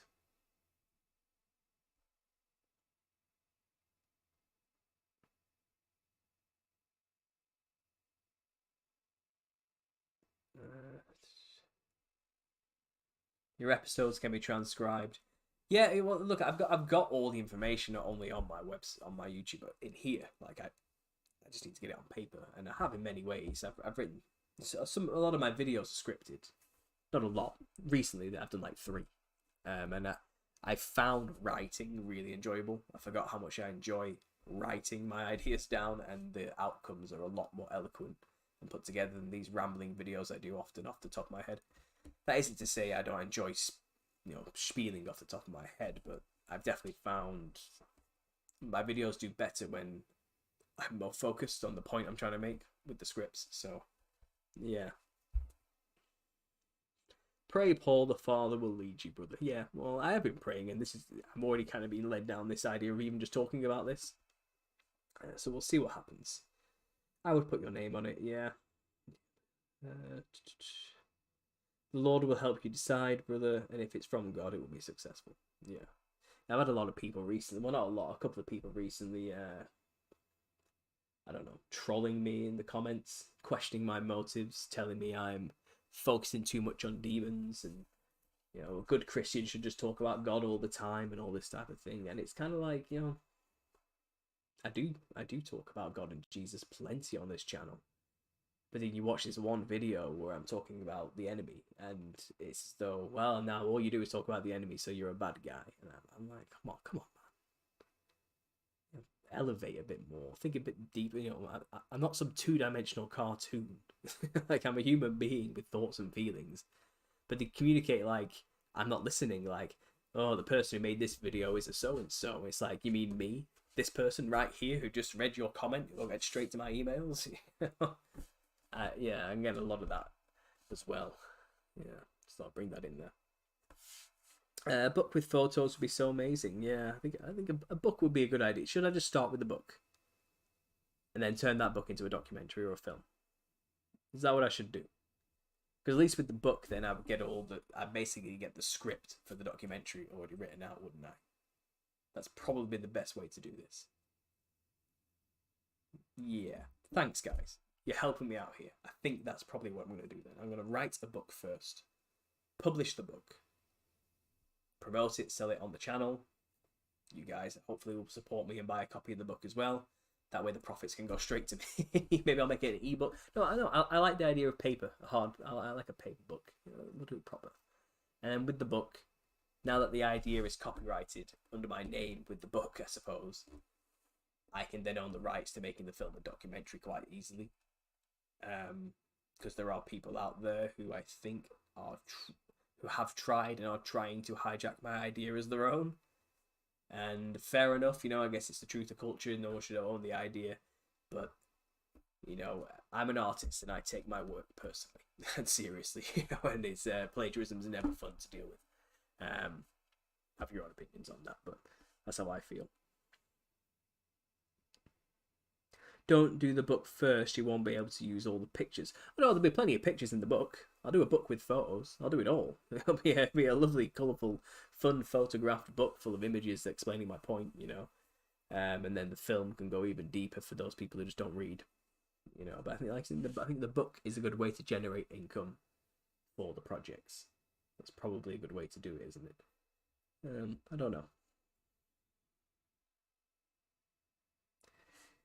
UC meets flat earthers like Martin Ledke. Maybe not a bad idea. Mate, I've done it. I've done it on my channel before. I've covered it all. A lot of those videos are gone now for many reasons, copyright strikes, all sorts of stuff. But I've covered that topic a lot in the early days. It's something. It's the only thing I ever talked about for a long time. I'm kind of past it. It's interesting information. Sure, you should know it. But it's not where I put my focus. It's interesting, it's important, but it's not where I put my focus on this channel, and not to put those channels down who do focus on it all the time. But sometimes I don't always feel like I want to communicate with some of them in some ways. I think that a lot of them are so hyper focused on this one subject, and I don't want to be so hyper focused on that particular subject. I suppose my focus right now is on this topic. This is my thing, and I think it would start to muddy the waters a bit if I started to bring too much into it. That is to say, I wouldn't. I don't. I have already talked about it a lot, like a lot. I've traveled around and interviewed people, activists, and all sorts of things. You know what I mean? People have been on TV. I've talked to as well, and put it all on this channel. And you know, I've covered it. I've covered it. I've covered it to death. So no, I don't think I'll be interviewing with flat earthers anytime soon. But if you want to talk about it briefly and cover over it in the points, then sure. But I personally stand by the theory that it's not a salvation issue, and it's something people can easily get extremely lost in very quickly and lose themselves and become too hyper focused on to the point where they don't see anything else. And who can blame them? It's a big topic, I get it, but I like to be careful with that one.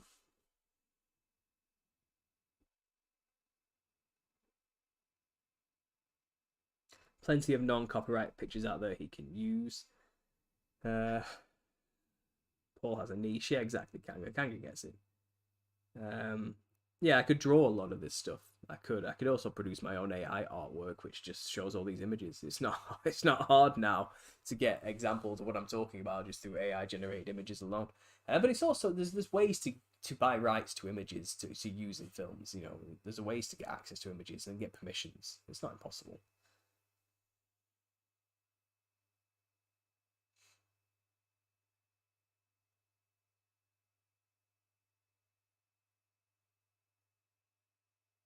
Um, yes, conspiracy auras kept telling us to watch you. Conspiracy auras brought me here.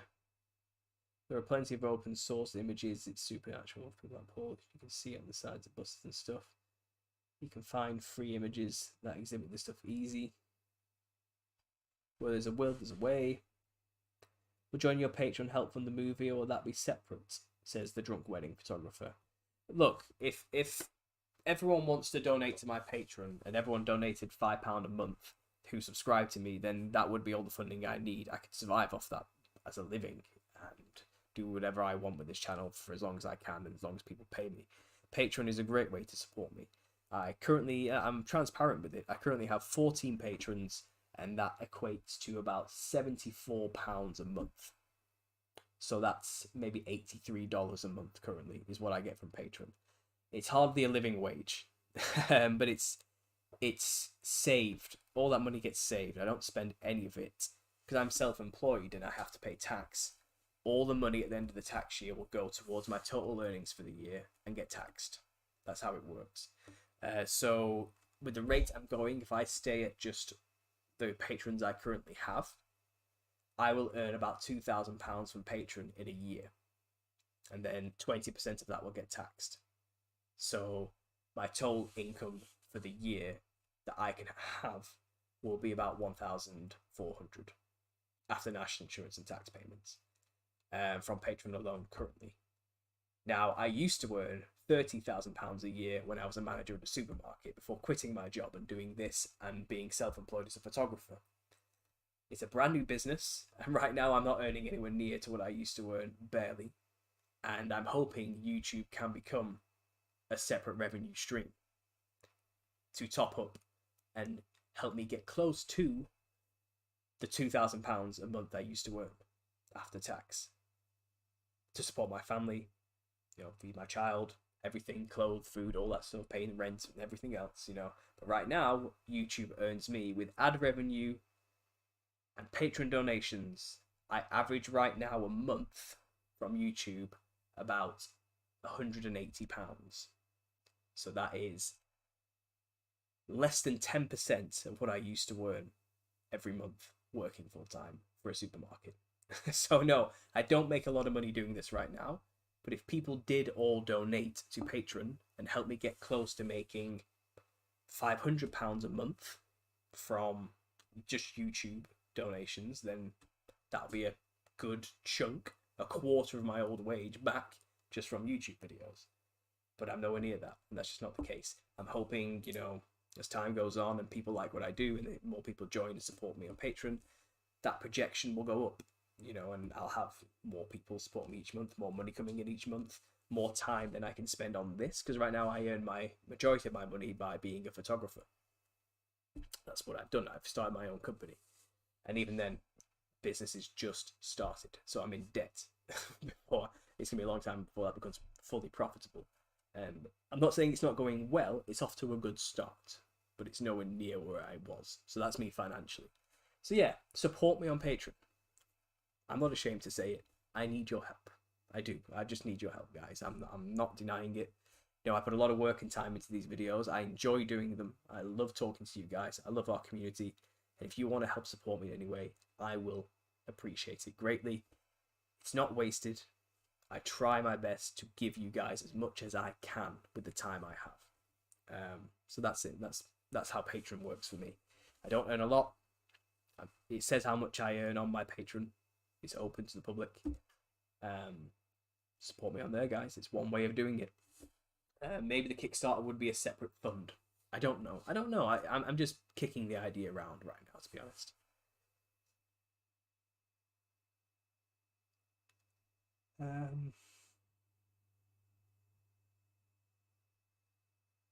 Does Patreon let you keep most of it, or do you take a huge percent? I'm on an old Patreon account, so I actually keep 95% of what's donated to me.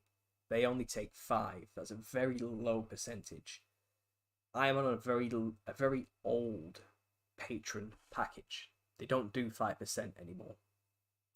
But because I signed up to it and never changed, I get to keep it. Now, that means, however, I can't let you choose how much you want to donate. I have to set the donation amounts for you to choose from. To give you guys that ability, I would have to lose my current package, and they would have to start taking 12% of the earnings for me to have that ability. So rather than give them more money, I've stuck to the old package. So I am on a Patreon which has the best rate. They only take 5% of what you give to me, which is better than everywhere else so far. Other than PayPal. PayPal take nothing. Cash App take nothing, but in terms of monthly payment systems, there's nothing better than Patreon at 5%. I'm very lucky to still be on that package, and like I say, because I signed up to it years ago, they've let those people keep it if they want to. But new people who sign up, they get charged up to 20%, depending on what package they pay for, which can come with different perks and stuff. My package doesn't allow me to post videos, for example, but I don't care about that. I make posts all the time, but I don't need to share videos on there at the moment.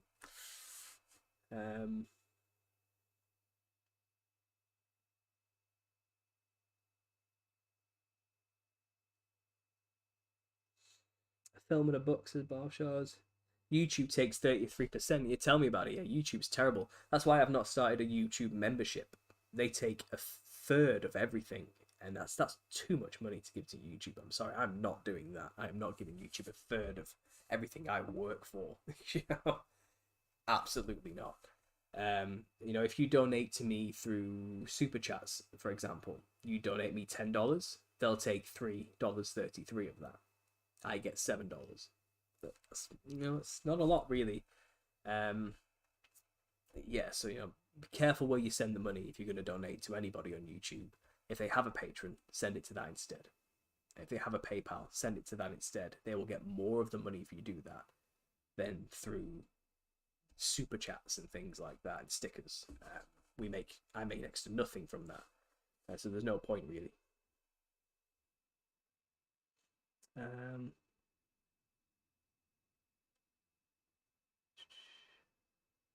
Use their own loopholes. Paul, an idea to make money: you could draw pictures of people and have them printed out, or send them the original for money. Like that lily I asked about. Depends on the time it takes. Yeah, I can't find that lily. I think I binned it during a clear out about a year ago. I remember doing it. I mentioned it. I'm sorry, Kanga. I didn't.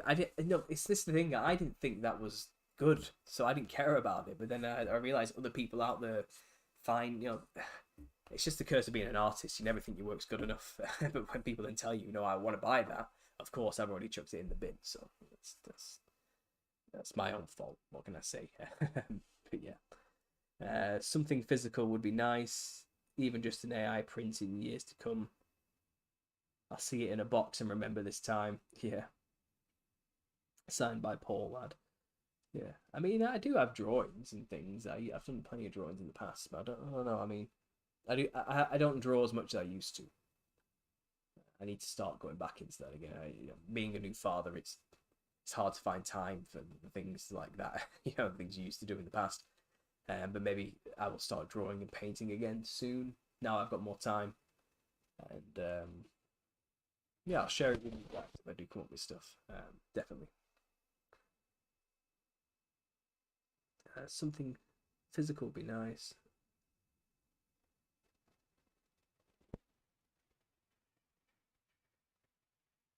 Right, guys, I think I've caught up with the chat. I think I rambled on for long enough. I think I've kept you guys up to date with where I am with the channel currently.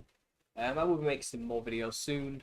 I'm thinking of making more the personal stuff, more of the therapy stuff, more of the deep talks about what it means to be a truther, ways of dealing with it. I think people like those personal talks more than they realize. Because I did a what's it called, a poll asking what people want me to talk about, and I gave topics like Tartaria, clowns, flat Earth, UFOs, whatever, and I mentioned in there deep personal talks about truth and truther culture, and like 1% of people clicked on it. Then I make a video which I wrote, scripted, called Everything is Ruined, which is just about that, helping people deal with understanding the truth. And it's one of the best performing videos I've made, and everyone is praising it and loves it. So it turns out people don't really know what they want. That's what I'm learning here, which is unbelievable. But I want to make more videos like that. And this is my channel, so I guess I'm going to make those videos. And I think you guys need to hear some of this stuff. I think you need to hear about Jesus, God, taking it easy, taking a break, getting grounded, forgiving your family for not knowing the truth, moving on, finding hobbies, what it's like to go through the motions of discovering truth and having your paradigm shattered, all that kind of stuff. I think people want to hear people talk about that because it helps them feel comforted. And now more than ever, I think we need more of that, because the world is getting scarier and scarier, as we've been saying now for 30 years or so. But it's ramping up pretty creepy. It's getting pretty weird. So maybe we do need to talk about stuff like that. Kanga Kong, I'm talking about a video called Everything is Ruined on my channel. If you haven't seen it, watch it. I think you'll like it, actually. It's got some stuff about my trip to Paris in there. The drunk wedding photographer. I'll join your Patreon. Could you remove my eyes to what he's been hiding in plain sight? Won't be much, but everyone helps, I'm sure. Thank you. And from one wedding photographer to another, thank you. I appreciate it. Love your work. Maybe the Nephilim drawing you've done on the mugs or shirts. Yeah, that Nephilim drawing. Yeah, maybe. Right now, you can buy a mug with "Understanding Conspiracy" on it. This light's a bit too bright for you to see right now. Here it is. You can get, it's not bad. Not bad. I've got a Teespring. No one's bought anything yet from the Teespring, but maybe because the prices are too high. But they take like a 70% cut of anything I put up there, so I think that's why the prices are so high. Whatever. If you don't buy anything, it costs me nothing to make the Teespring anyway, so whatever. I got my own mug out of it and my own T-shirt, so I'm happy.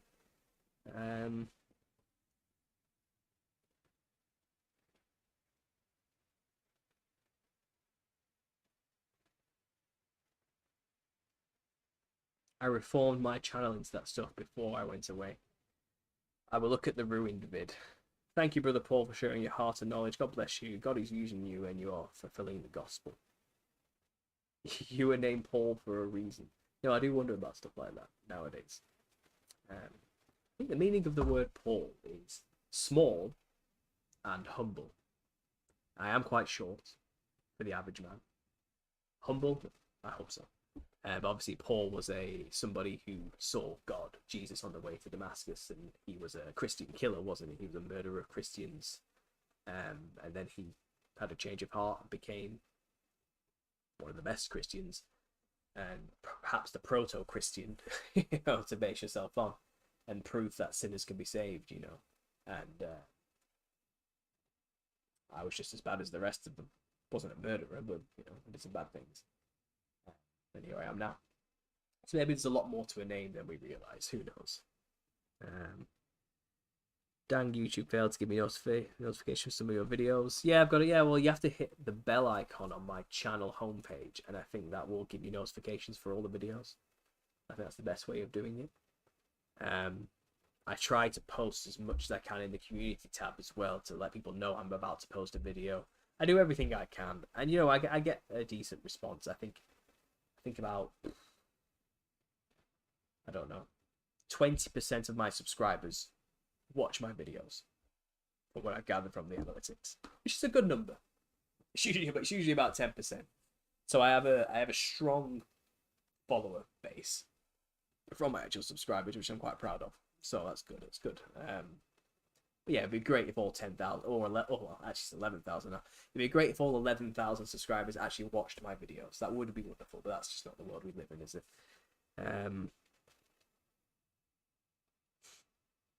Okay. Didn't get notification. Shalom fam says Mighty Mongoose. Well, like I said, guys, you can always just rewatch this video. Leave your comments in the actual chat section as well. That actually helps, guys. Not just in the actual live chat. But if you leave a comment on the video, that boosts the algorithm quite a lot and it gets the video out there. Make sure to like the video as well.